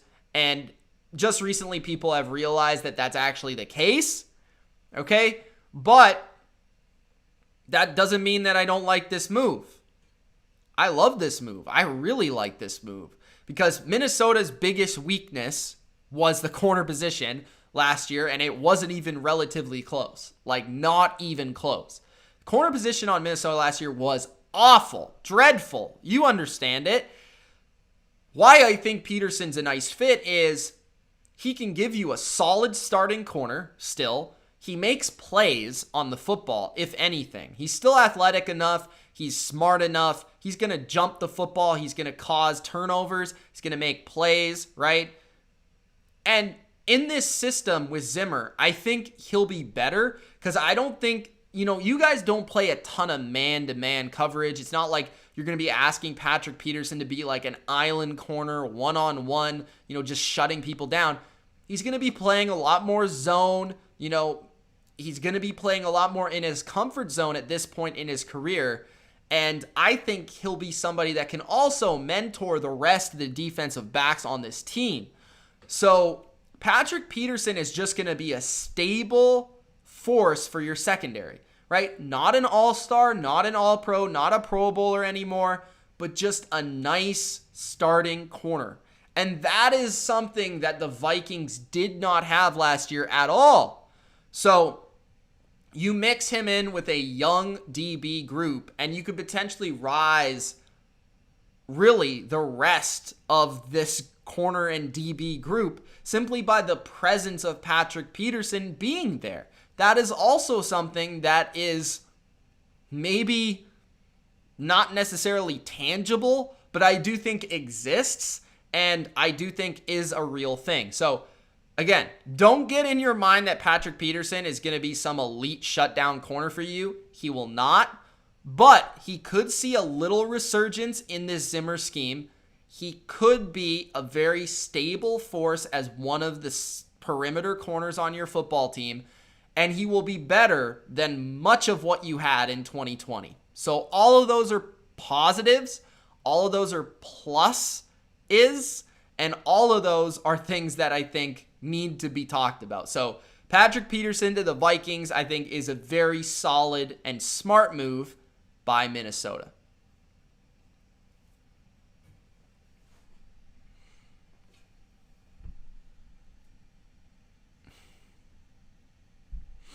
All right.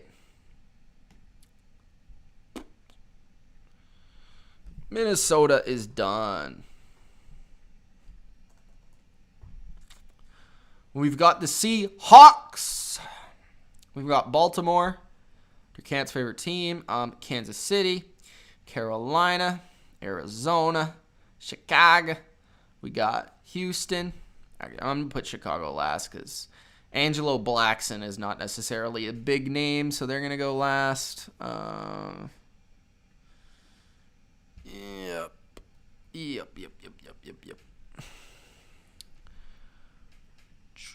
Troy Hill. Okay, Troy Hill's a big name.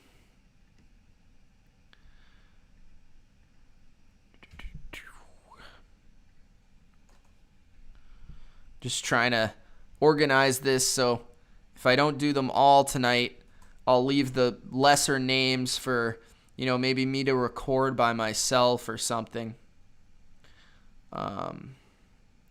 Okay, so let's do Seattle next. Gabe Jackson and Gerald Everett. Guys, if you haven't already, make sure you do Gronk spike that like button. Seattle is up next. Ow. Oh, okay. The Seattle Seahawks have finally found some offensive line help in the way of Gabe Jackson from the Las Vegas Raiders. A trade sent Gabe Jackson from the Raiders to the Seahawks to hopefully protect for Russell Wilson. And it does appear that Russell Wilson will be back as the Seahawks quarterback, although we never really know right now. But Gabe Jackson, that's going to make Russell Wilson happy. He's a well-known name. He's a solid NFL guard, and he's probably already the second best offensive lineman on this football team the day he steps into the door. So this trade was a 2021 fifth-round pick to the Raiders for Gabe Jackson. Now, Gabe Jackson does cost a little pretty penny, but he is a good player, specifically as more of a pass blocker, I would say, than a run blocker. But he's fairly well-rounded, and I think that's why Seattle was attracted to him, because Seattle loves to maintain a nice balance offensively. They like to run that football. They like to run that rock.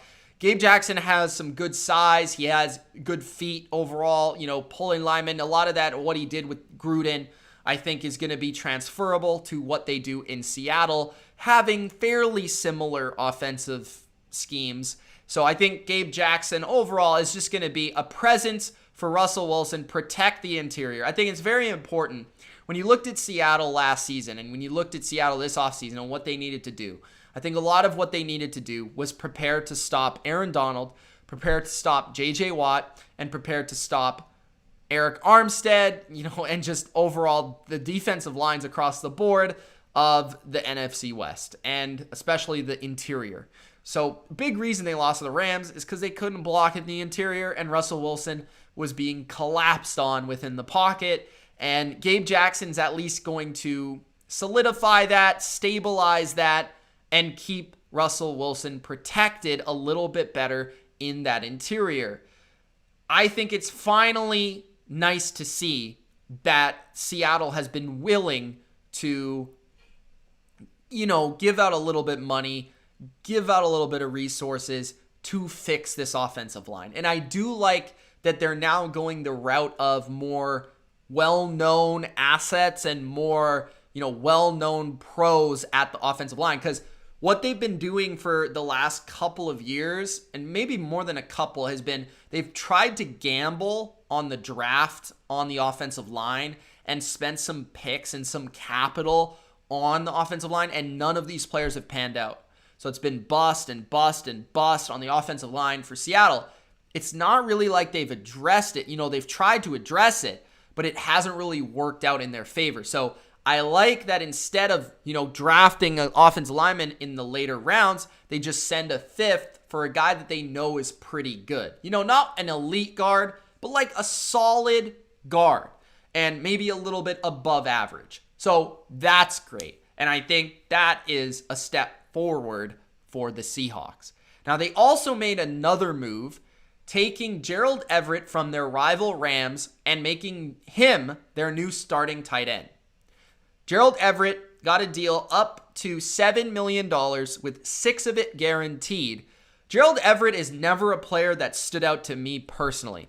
I have never been a guy that said, wow, Gerald Everett should go somewhere and be the starting tight end and be alone and get away from Tyler Higbee. I've always been more of a Tyler Higbee guy myself. But I will say, is Gerald Everett an upgrade over what Seattle had at tight end? Yeah, probably. He also replaces Greg Olsen too, so that's also a positive. But I think what Everett actually brings to Seattle is a guy that is athletic. He's very athletic. And I think what we've seen from Seattle is Seattle has been surrounding Russell Wilson with playmakers that are athletic and have speed, right? Have athleticism. And DK Metcalf being one of them, Tyler Lockett being another, Gerald Everett adding to that list of players and those receivers. And do I think Gerald Everett's going to be a top 10 tight end? No. Do I think him potentially being added to Seattle and getting more targets in Seattle as opposed to the Rams will help his stats and, probably make him more well-known?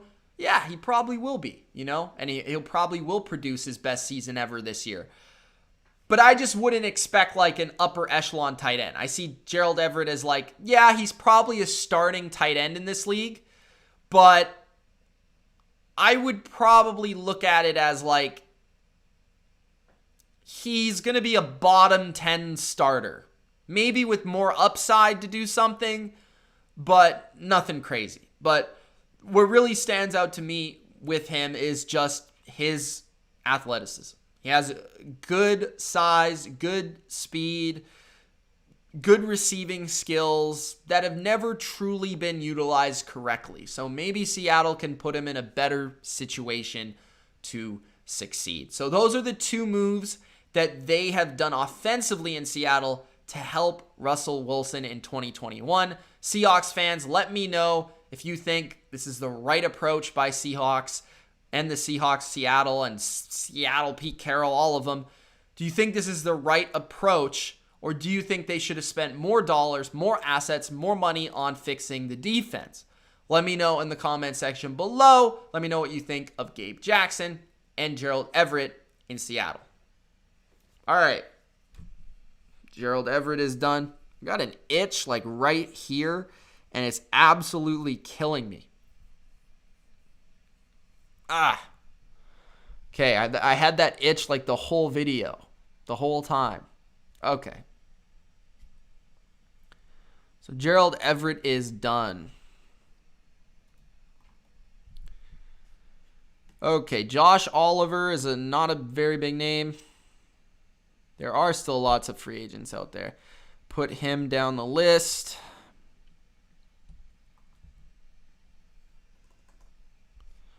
Okay, guys, so let's pick. We've got Kansas City with Kyle Long, Carolina with like 8 players, Arizona with Hudson, AJ Green, Prater, Houston with like 8 players. Again, the Chargers with Jared Cook, or the Browns with Troy Hill. What do you guys think?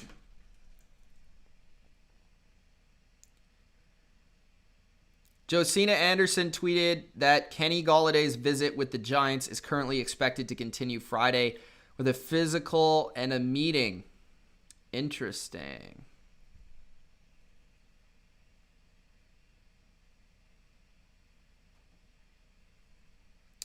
Very interesting.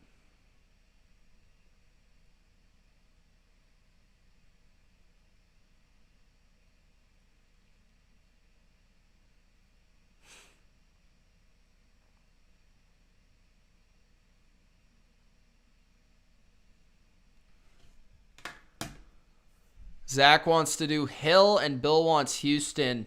Old man wants, do you see Patriots bring in any big name free agent or just cheap plug and play guys? I think mid-tier and low end free agents. That's kind of what I expect. I think they're done with the big names. Okay. I gotta get the rest. We're gonna do Houston, but I gotta get the rest of the players because there's 2 more that they just signed like within an hour. 2 receivers. They signed Moncrief and they signed Alex Erickson. So let's get those guys. Tavares Thomas. I don't even know who that is.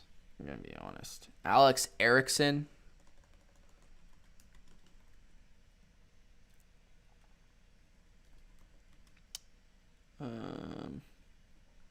Know who that is. And Dante Moncrief. Okay. Let's just look this guy up. See if I do know who he is. If I don't know who he is, I'm not going to talk about him.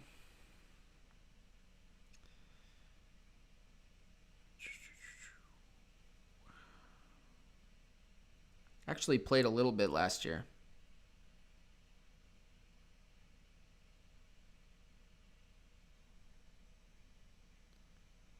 Yeah, the Texans have brought in a lot of players.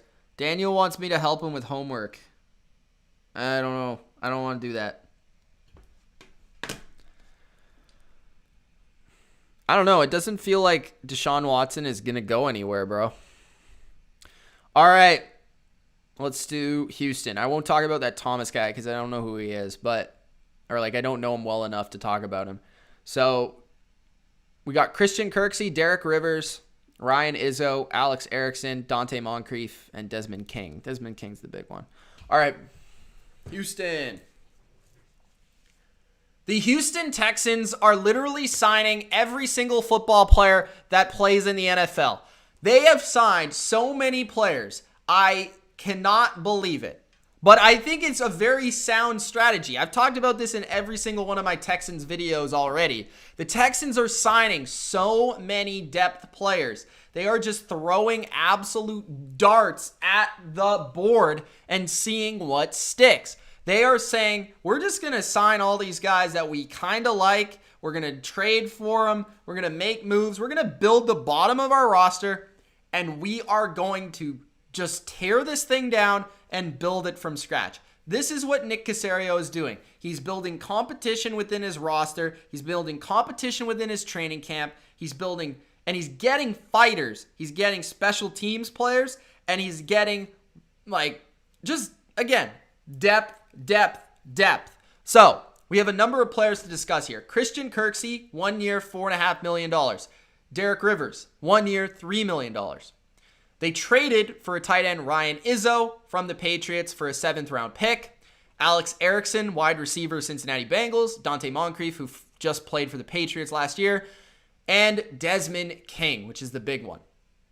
So let's start off with Christian Kirksey, who was somebody that I forgot to talk about in recent videos. But Christian Kirksey signed a 1 year, $4.5 million deal with the Texans.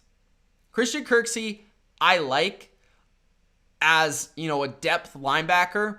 He played more of a starting role for the Green Bay Packers last year and was okay. He wasn't bad. He's been pretty good with Cleveland, actually, in the past. And I do think fits that system a lot better. I think he fits Lovie Smith. I've said it many times with these Texans videos. Texans are completely reshaping and reforming their defense.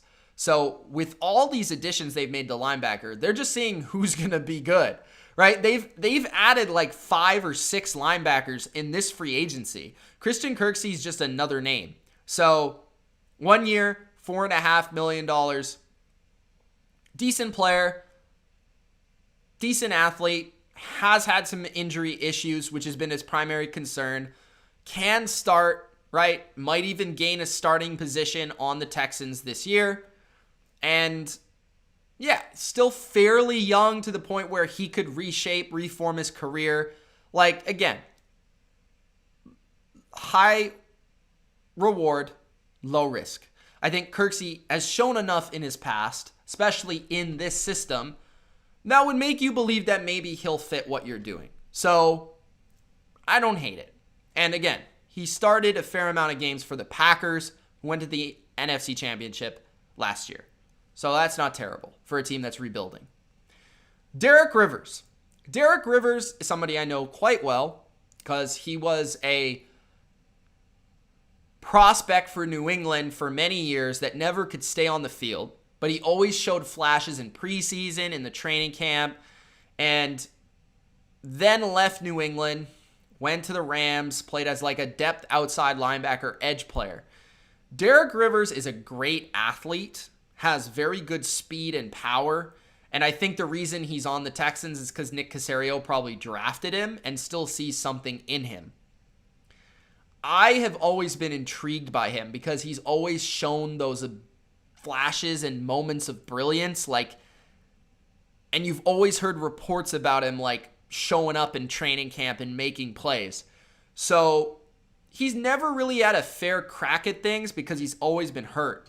I believe he was a former 3rd-round pick by the Patriots a few seasons ago.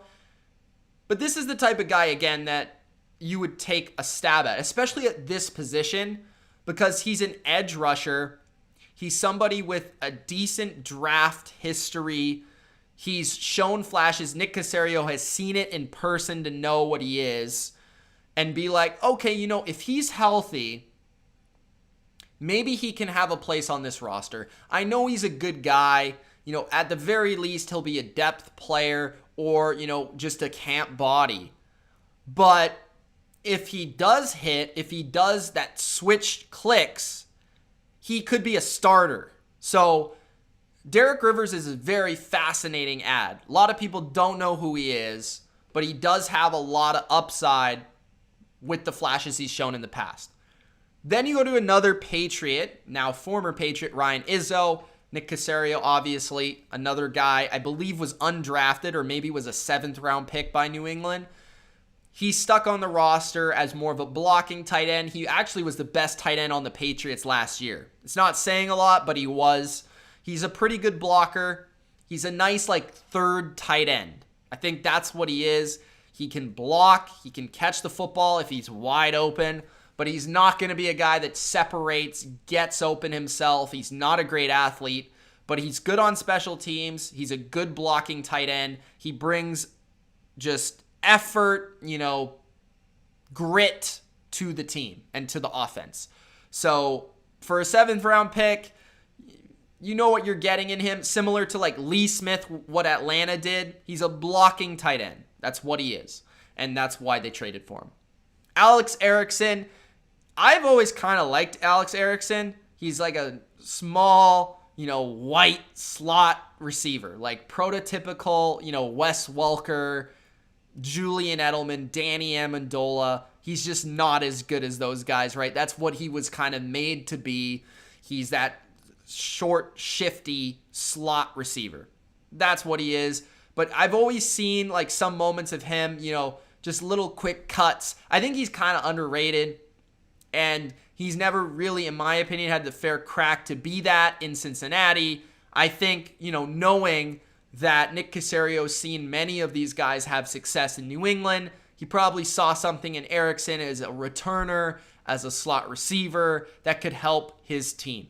So I don't hate that one at all. 1-year contract. Dante Moncrief, player that has good physical tools, pretty good speed, good size, good height.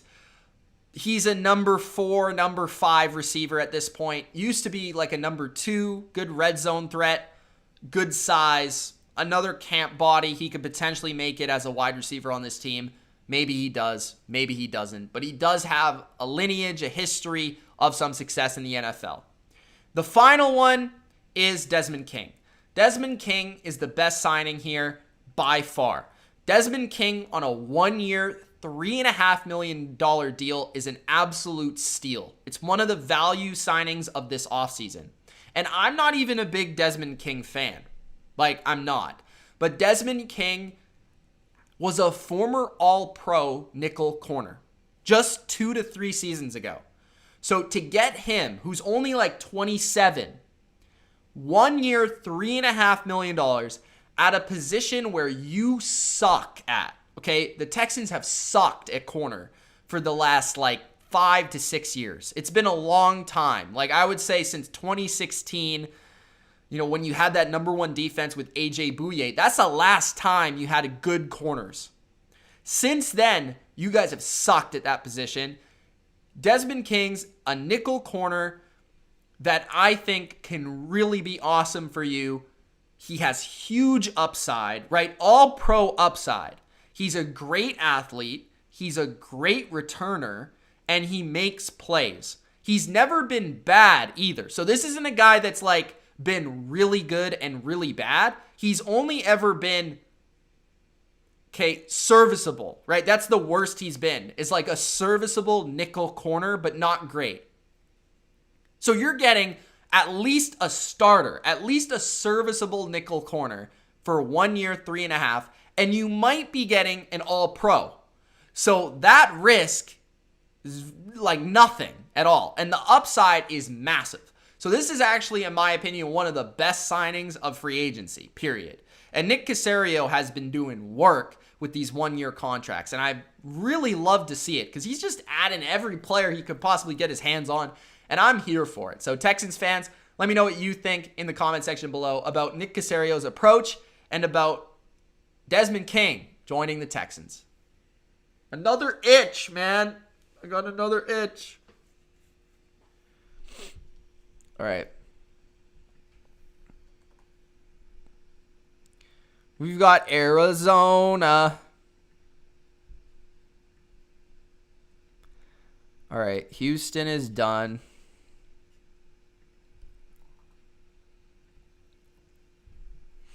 Let's try to get to 60 likes, guys. Kansas City, Carolina, Arizona, the Chargers, the Browns. Okay, we're almost there, ladies and gentlemen.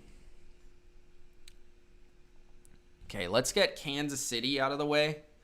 Kyle Long. This is an interesting one, man. Kyle Long is a very interesting one. 1 year, $5 million. Okay. The Kansas City Chiefs are solidifying the interior of their offensive line by getting a man, literally dragging him out of retirement. Kyle Long is back, and he will be a member of the offensive line for the Kansas City Chiefs.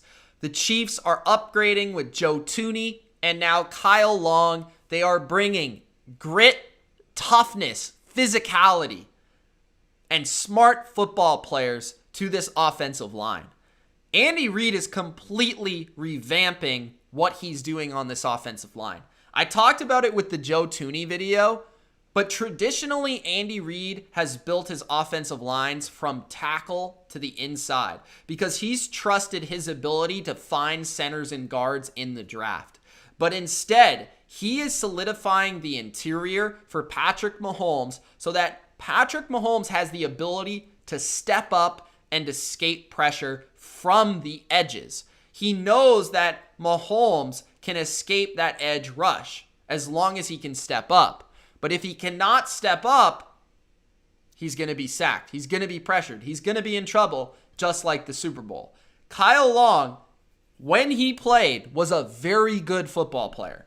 Like, not ever an all-pro caliber, but borderline Pro Bowler, very solid guard. He's going to be very motivated. What I heard was that Kyle Long was very beat up, and that's the reason he retired a couple seasons ago. So maybe you're getting a player similarly to like Rob Gronkowski, who's extremely beat up. He comes back, he's healthier, he's in a better mindset, he's in a better mood, he's here and now, and he's ready to go. Plus, Kyle Long's in the best situation he's ever been in his career, right? His brother won a Super Bowl with the Patriots. His dad won a Super Bowl. So he's trying to chase that Super Bowl. He's trying to get that ring, just like his brother and just like his dad. And he's a physical football player. He brings toughness, and I think that's the same thing Joe Thuney does. And it's really interesting because now maybe the Chiefs are also adding more of a power element to their offense simply by adding these two guards who are kind of more known for that than their finesse. So I like it. I like it a lot because I've always said that Mahomes, what the misconception has been that the Chiefs, should build by their tackles. But I've always said that the best way to attack Mahomes is through the interior. So I like that they're solidifying that, and I like that they're allowing Mahomes more time, and they're just protecting him and allowing him to stay on his feet and allowing him to make plays. And I also like that they brought in two guards that will contribute to more of a power football team, because I think that's also been their weakness of their offense, has been the lack of running game, the lack of balance, the lack of power when you need to be power. And now with these two guards, Kyle Long signing a 1 year, $5 million contract along with the big Joe Thuney contract, you've got a line now that's going to be built more so on power. You also brought back Mike Remers, who's a similar thing at the tackle position. So lesser at the tackles, better at the guards. We'll see how this experiment works out for Andy Reid and the Chiefs. All right. I talked about Alex Mack, Nick. You missed it, bro. Nick, $5 Nick. Nick's the man with the $5, but he missed me talking about Alex Mack. Nick, you missed it, bro. I already talked about him. I'll be releasing the individual video probably maybe tomorrow, maybe the next day. But if you can't wait that long and you must see it, then you have to check it out. Just scroll back, I think, in the video, and you'll probably find it. But yeah, I talked about Alex Mack.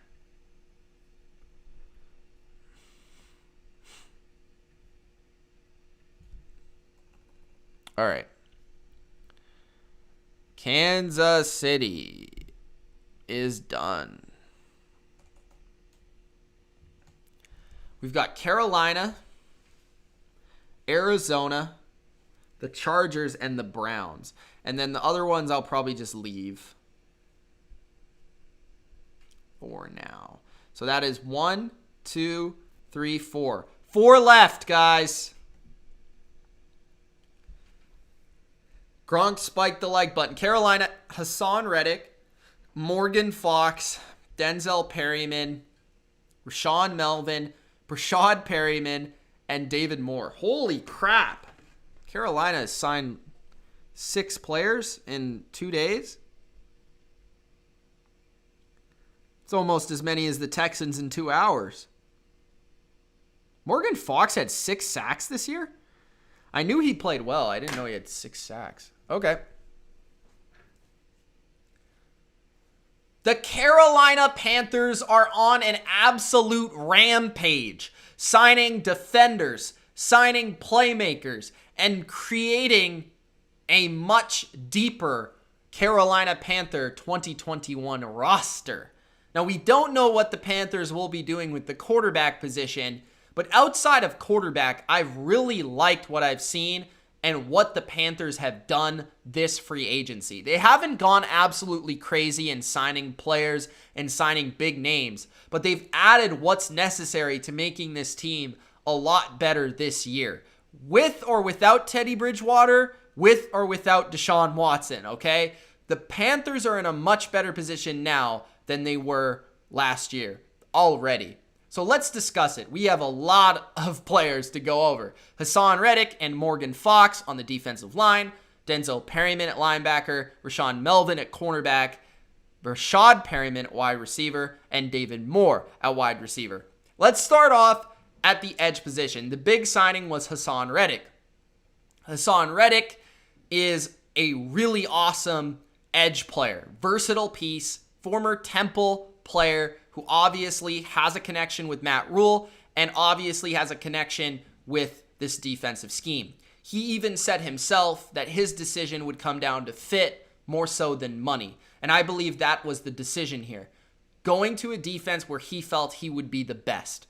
And I think what we're going to see from Reddick is being a player similar to what we saw in his flashes, in his bright spots with the Arizona Cardinals. And that is 10 plus sack potential. I think his ability to be a do-it-all edge player, to drop back in coverage, to be athletic enough to play linebacker, to be athletic enough to cover, to be strong enough to set the edge, to be quick enough to beat a tackle with that burst and with that bend. I think Hassan Reddick has always kind of been misused. I think we saw that. I think that was solidified with Arizona last year at the end of the year when he really went off in a true edge role.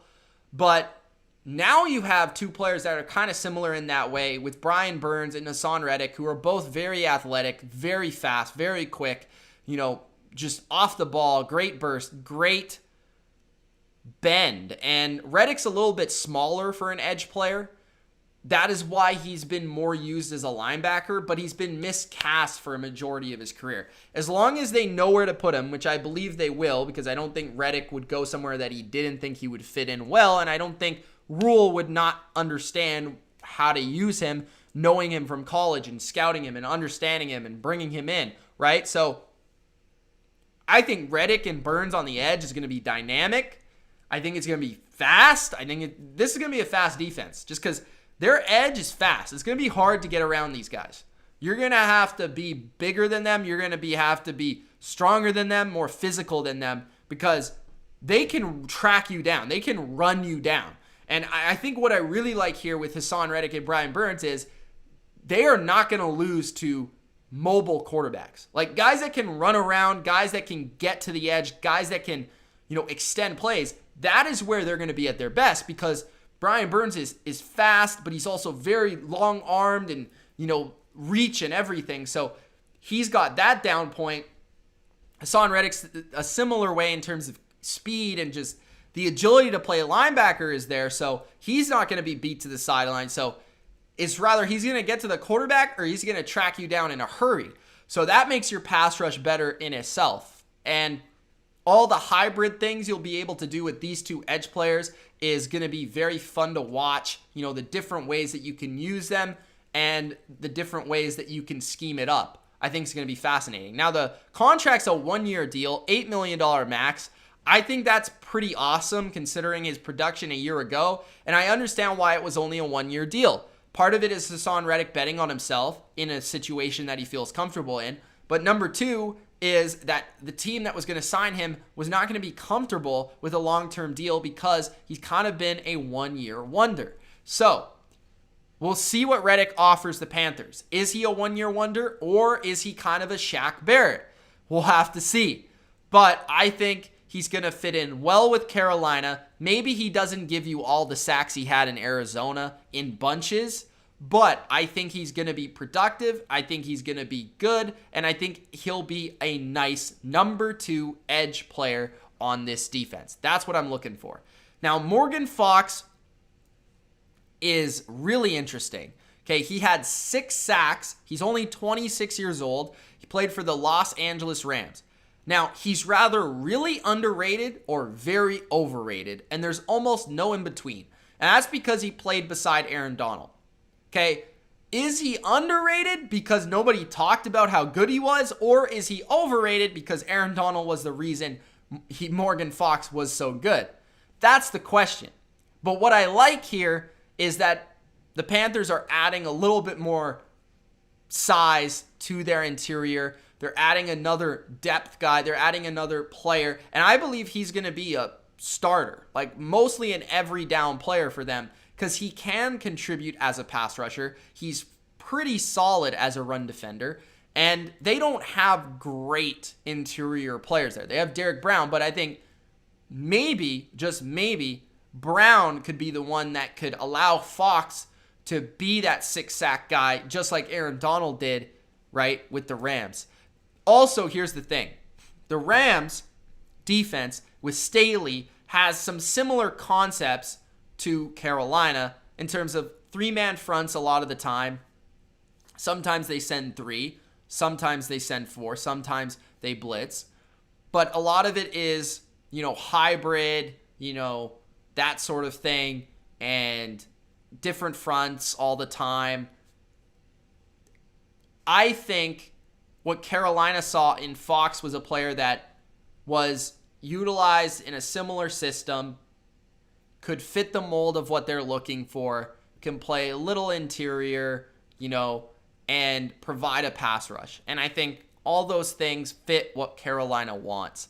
So I really like this signing. It's 2 years, $8.1 million, 7 guaranteed. But again, like I said, no in between. He's rather really underrated or really overrated, and you'll probably find out pretty quickly.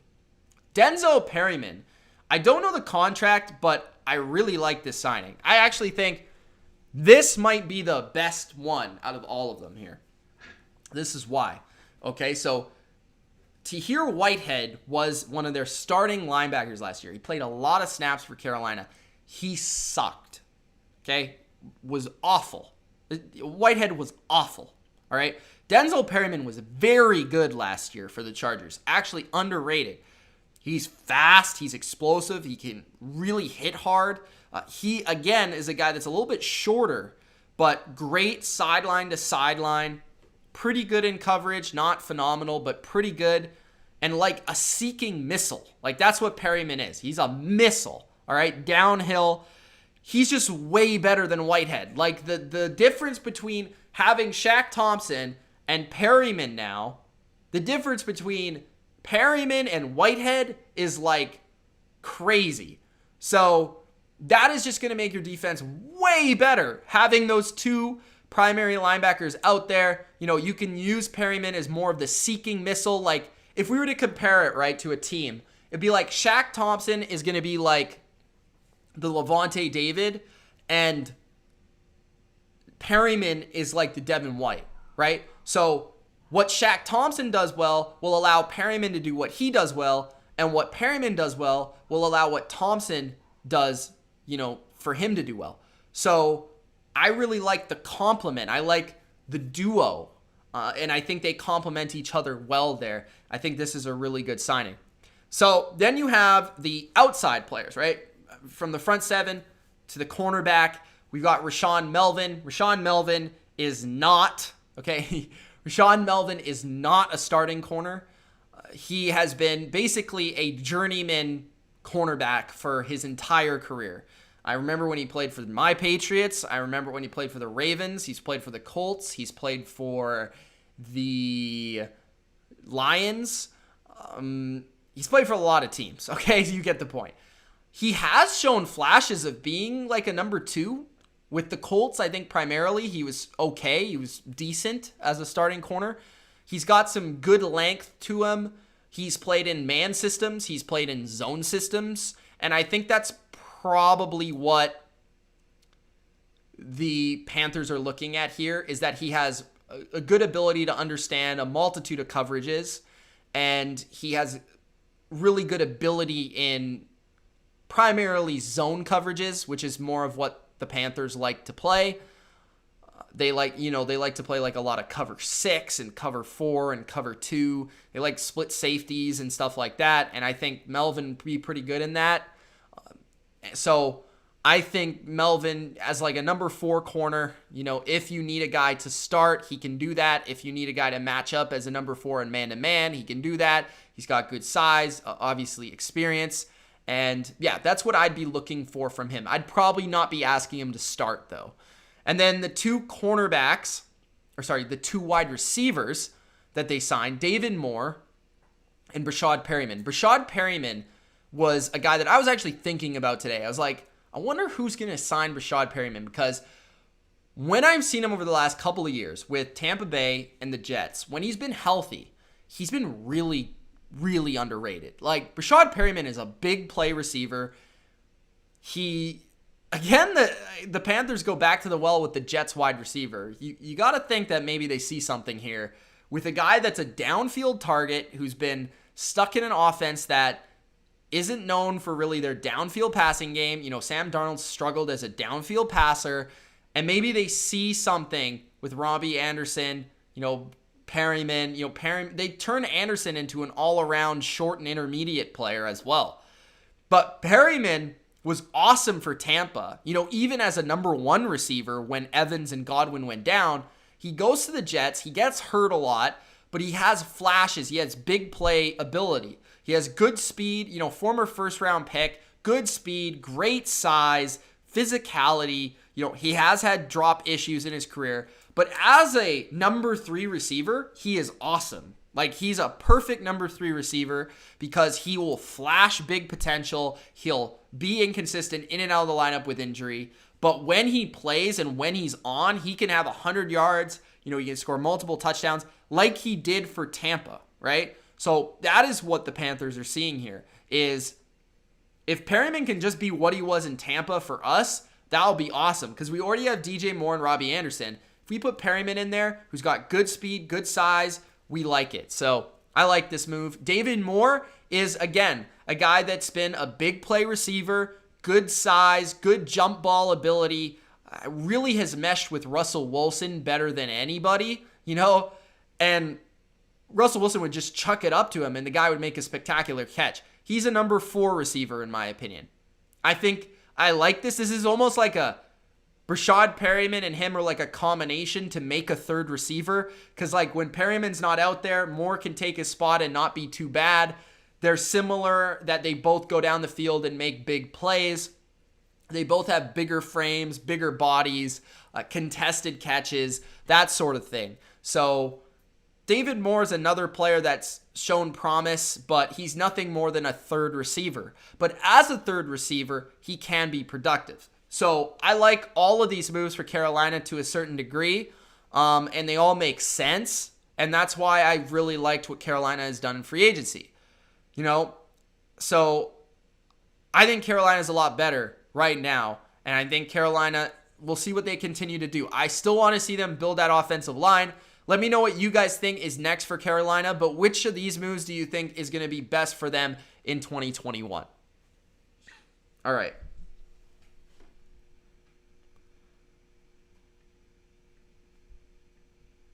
Oh, right. Yeah, Perryman's on the Lions, man. My bad. I just saw that. For some reason, I put him under Carolina. Yeah, I had him under Carolina. All right. I think I could still edit that into being Detroit, but I don't know. Maybe I'll do it again. Whatever. Okay. Yeah, I had him under my Carolina notes. That's why I was talking about it. Okay. Maybe I'll just redo the David Moore part.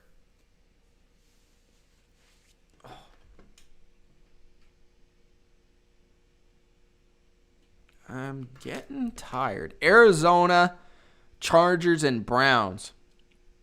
Okay.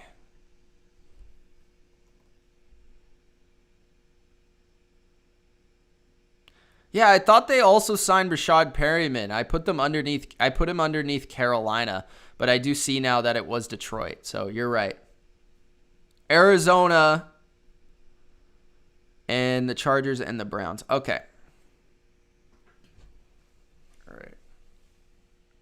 We'll do Arizona first.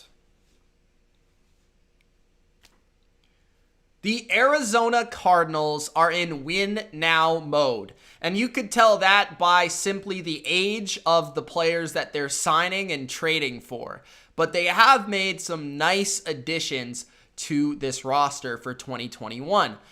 Specifically at the center position, Rodney Hudson, one of the better centers in the NFL, they get from the Las Vegas Raiders. Hudson and a 7th round pick for a 3rd round pick. Now, quite expensive. I think a 3rd round pick is probably more than I thought for a expensive older center. But Hudson is one of the better centers in the league. You know, many people would consider him at least top 10.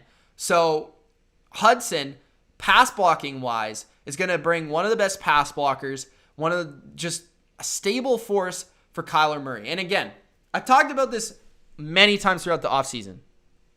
I think having a center with a young quarterback is a huge thing for protection. It's a huge thing for experience, like growth of a young quarterback. I think it is a much bigger deal than we make it out to be.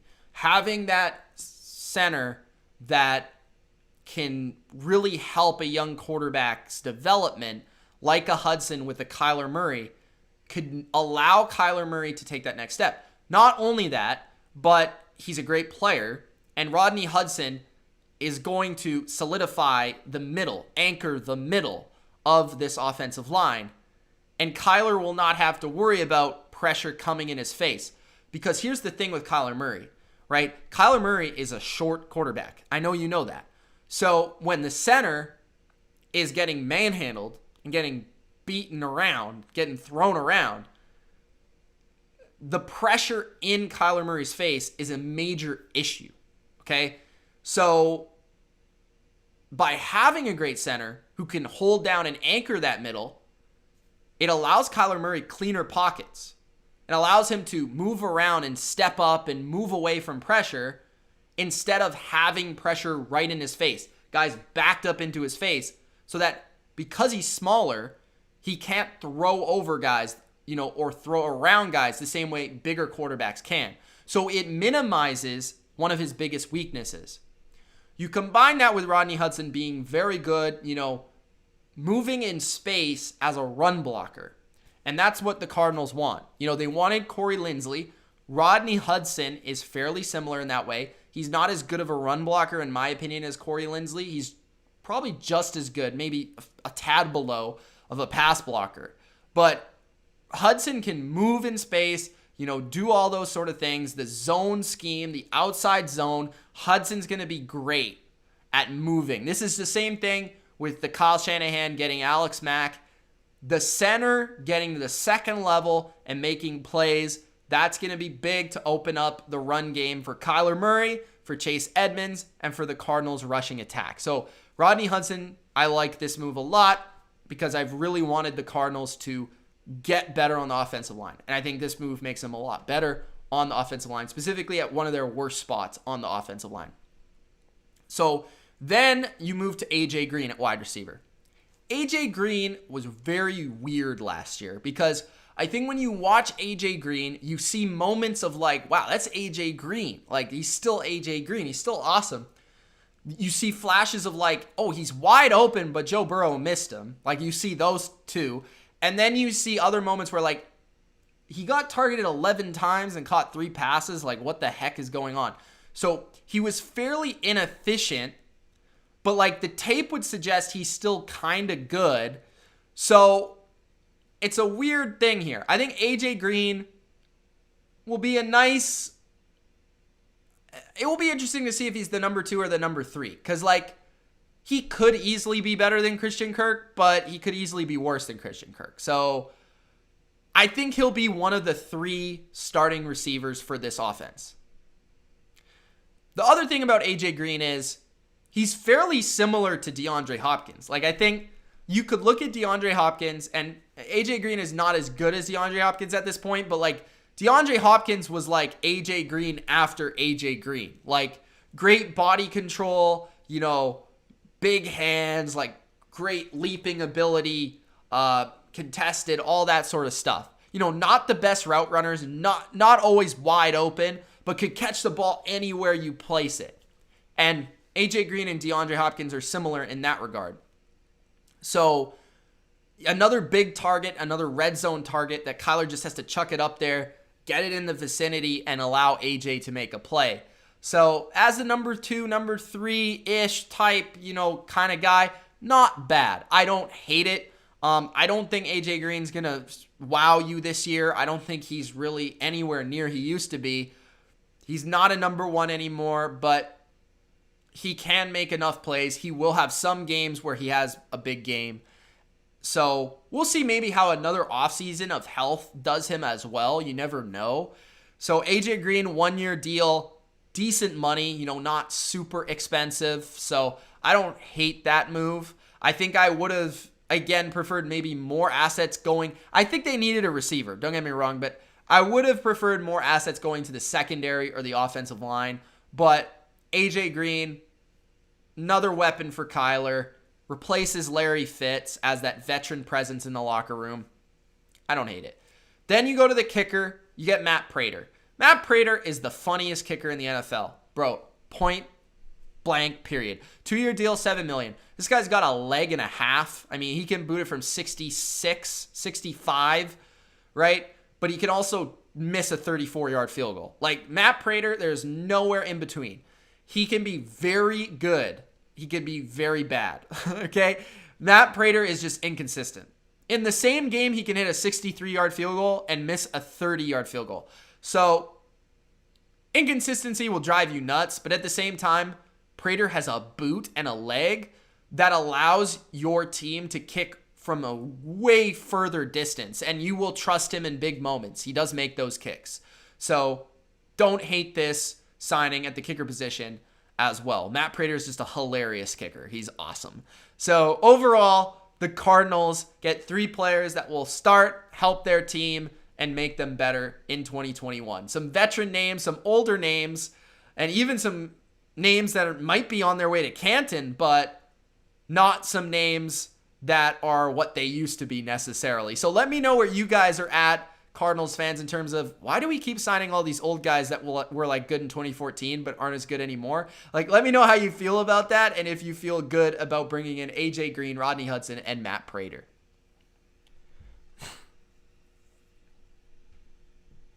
All right. Chargers and the Browns.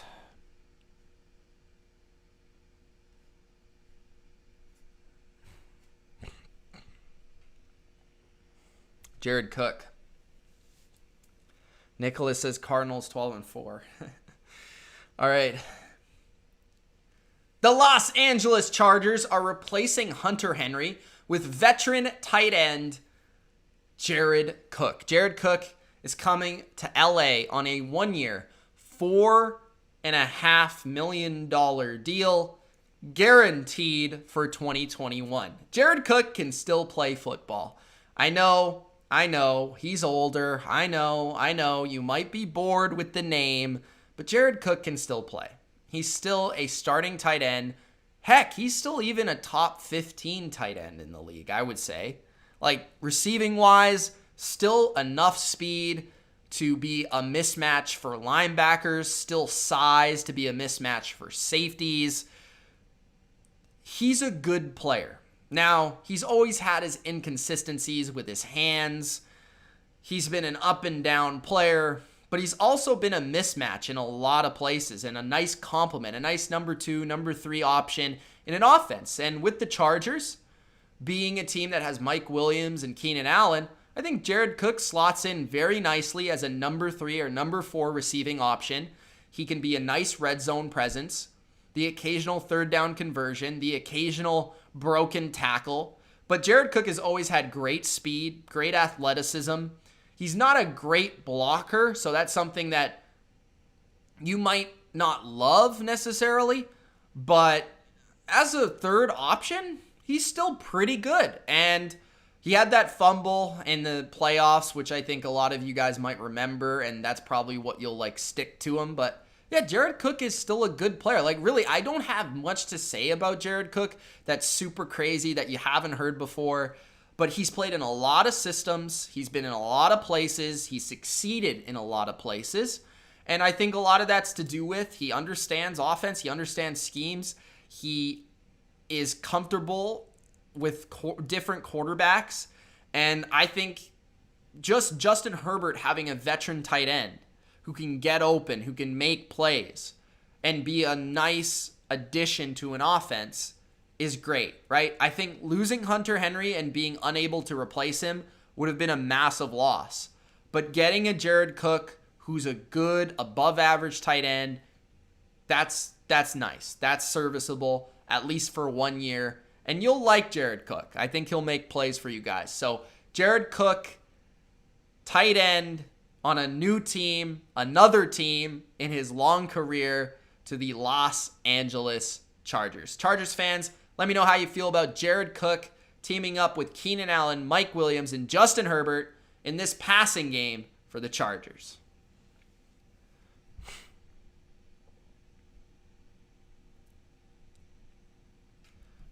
All right. And the last one for the night, ladies and gents. We have the Cleveland Brownies signing Troy Hill to a 4-year, $24 million deal. He had 3 defensive touchdowns last year? That's nuts. Oh, he returns home. That's cool. That's cool.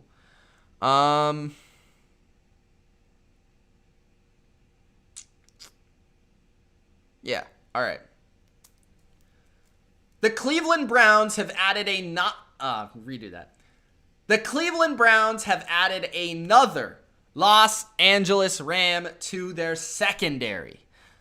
The Browns are signing former Rams cornerback Troy Hill on a 4-year, $24 million deal. He had 3 defensive touchdowns in 2020. He is returning home. Troy Hill, when I saw this, I was like, that's interesting. Because Troy Hill does really fit the mold of this scheme, right? Their defense is the Seattle scheme defense. Of course, you have Denzel Ward on one side, probably Troy Hill on the other side, John Johnson now at the strong safety position. So you got your Cam Chancellor, right? You've got your Richard Sherman. And now maybe you got your, I don't know, Brandon Browner, that type of guy. Like, Troy Hill is a lot different from Brandon Browner. But I was just giving an example of the Seattle defense. So Troy Hill is a hybrid player. He is very valuable because he can play everywhere, basically, right? He can play in the nickel. He could play on the outside, and he's been very good at both. So I like this signing. I like versatility, right? Troy Hill is big, for a corner. He's like over 6 feet. He's still fairly young. I think he's, if I had to guess, like 26, maybe 25. And again, playmaker. 3 picks a year ago. Was a part of that number 1 defense, one of the best pass defenses in the NFL last year. Yes, he benefited from having Jalen Ramsey, but I do like that, okay, now, Denzel Ward, if he's your Jalen Ramsey, right? Troy Hill doesn't need to be the number 1 corner. He's not a number 1 corner, but as a number 2, number 3 corner, he's very good. Very good compliment, because wherever you're weak at, he can fill in. It's almost like what the Ravens do with Marlon Humphrey, to a smaller degree. What the Rams did with Troy Hill is like, if they're missing somebody on the perimeter, he'll play perimeter. If you need a nickel corner, he'll play nickel. So like, I like those type of corners that are good at both, because, wherever you're strongest on your roster in any given season, at any given time, at any given week, at any given matchup, he can play there, okay? So I like Troy Hill a lot. I think solid player, will bring just good versatility, good in man, good in zone, not an excellent player. He's not going to wow you or anything with his physical ability, but solid. And a lot better than what you had. Okay, you've been searching for a number 2 corner. You've been searching for a nickel corner the last couple of years. Somebody other than Denzel Ward to be good in this secondary at the corner position. And I think you've found one now with Troy Hill. And you found 2 players that on the Rams are going to fit what you want to do. Hybrid, can do a little bit of everything, and are just overall going to help fix this secondary, which I think didn't get enough scrutiny last year. Needed a massive upgrade. And I think the Browns realize that, and they're doing just that. They're upgrading that secondary. So remember, secondary isn't about the strongest. It's about the weakest link, similar to the offensive line. And Troy Hill will help that weakest link get a little bit better. So he's a baller, he's a tough guy, and he's a versatile piece for any defense. I like this move a lot. He fits the athleticism, the profile of your scheme, and I think he'll fit in just right with the Cleveland Browns. So Browns fans, let me know what you think of the revamped secondary, what you think of John Johnson, Troy Hill, what you think Troy Hill will do in this defense. Where do you think he'll play? How do you think he'll impact your team? Let me know in the comment section below. It's Mitch. Thanks for watching. All right, guys. Those are all the ones I'm going to do tonight. We do have a few more, that I wrote down here. Josh Oliver, Lee Smith, Charles Harris, Kevin Johnson, Angelo Blackson, but nobody really of note that is a big deal. So, this has been a long one. I think over 2.5 hours, maybe. So it's been a long time. So I'm getting a little tired, but I hope you guys enjoyed all the breakdowns, and they'll all be out soon. The second crop of videos I've already made, and they'll be out probably in the AM tomorrow. So check those videos out, and if you haven't already, check out the live reactions free agency playlist, guys. That's where you'll find all the individual videos. Thanks, guys, for watching. If you enjoyed, don't forget to Gronk spike that like button and subscribe to the channel for more BLV. It's Mitch. Thanks for watching. Peace.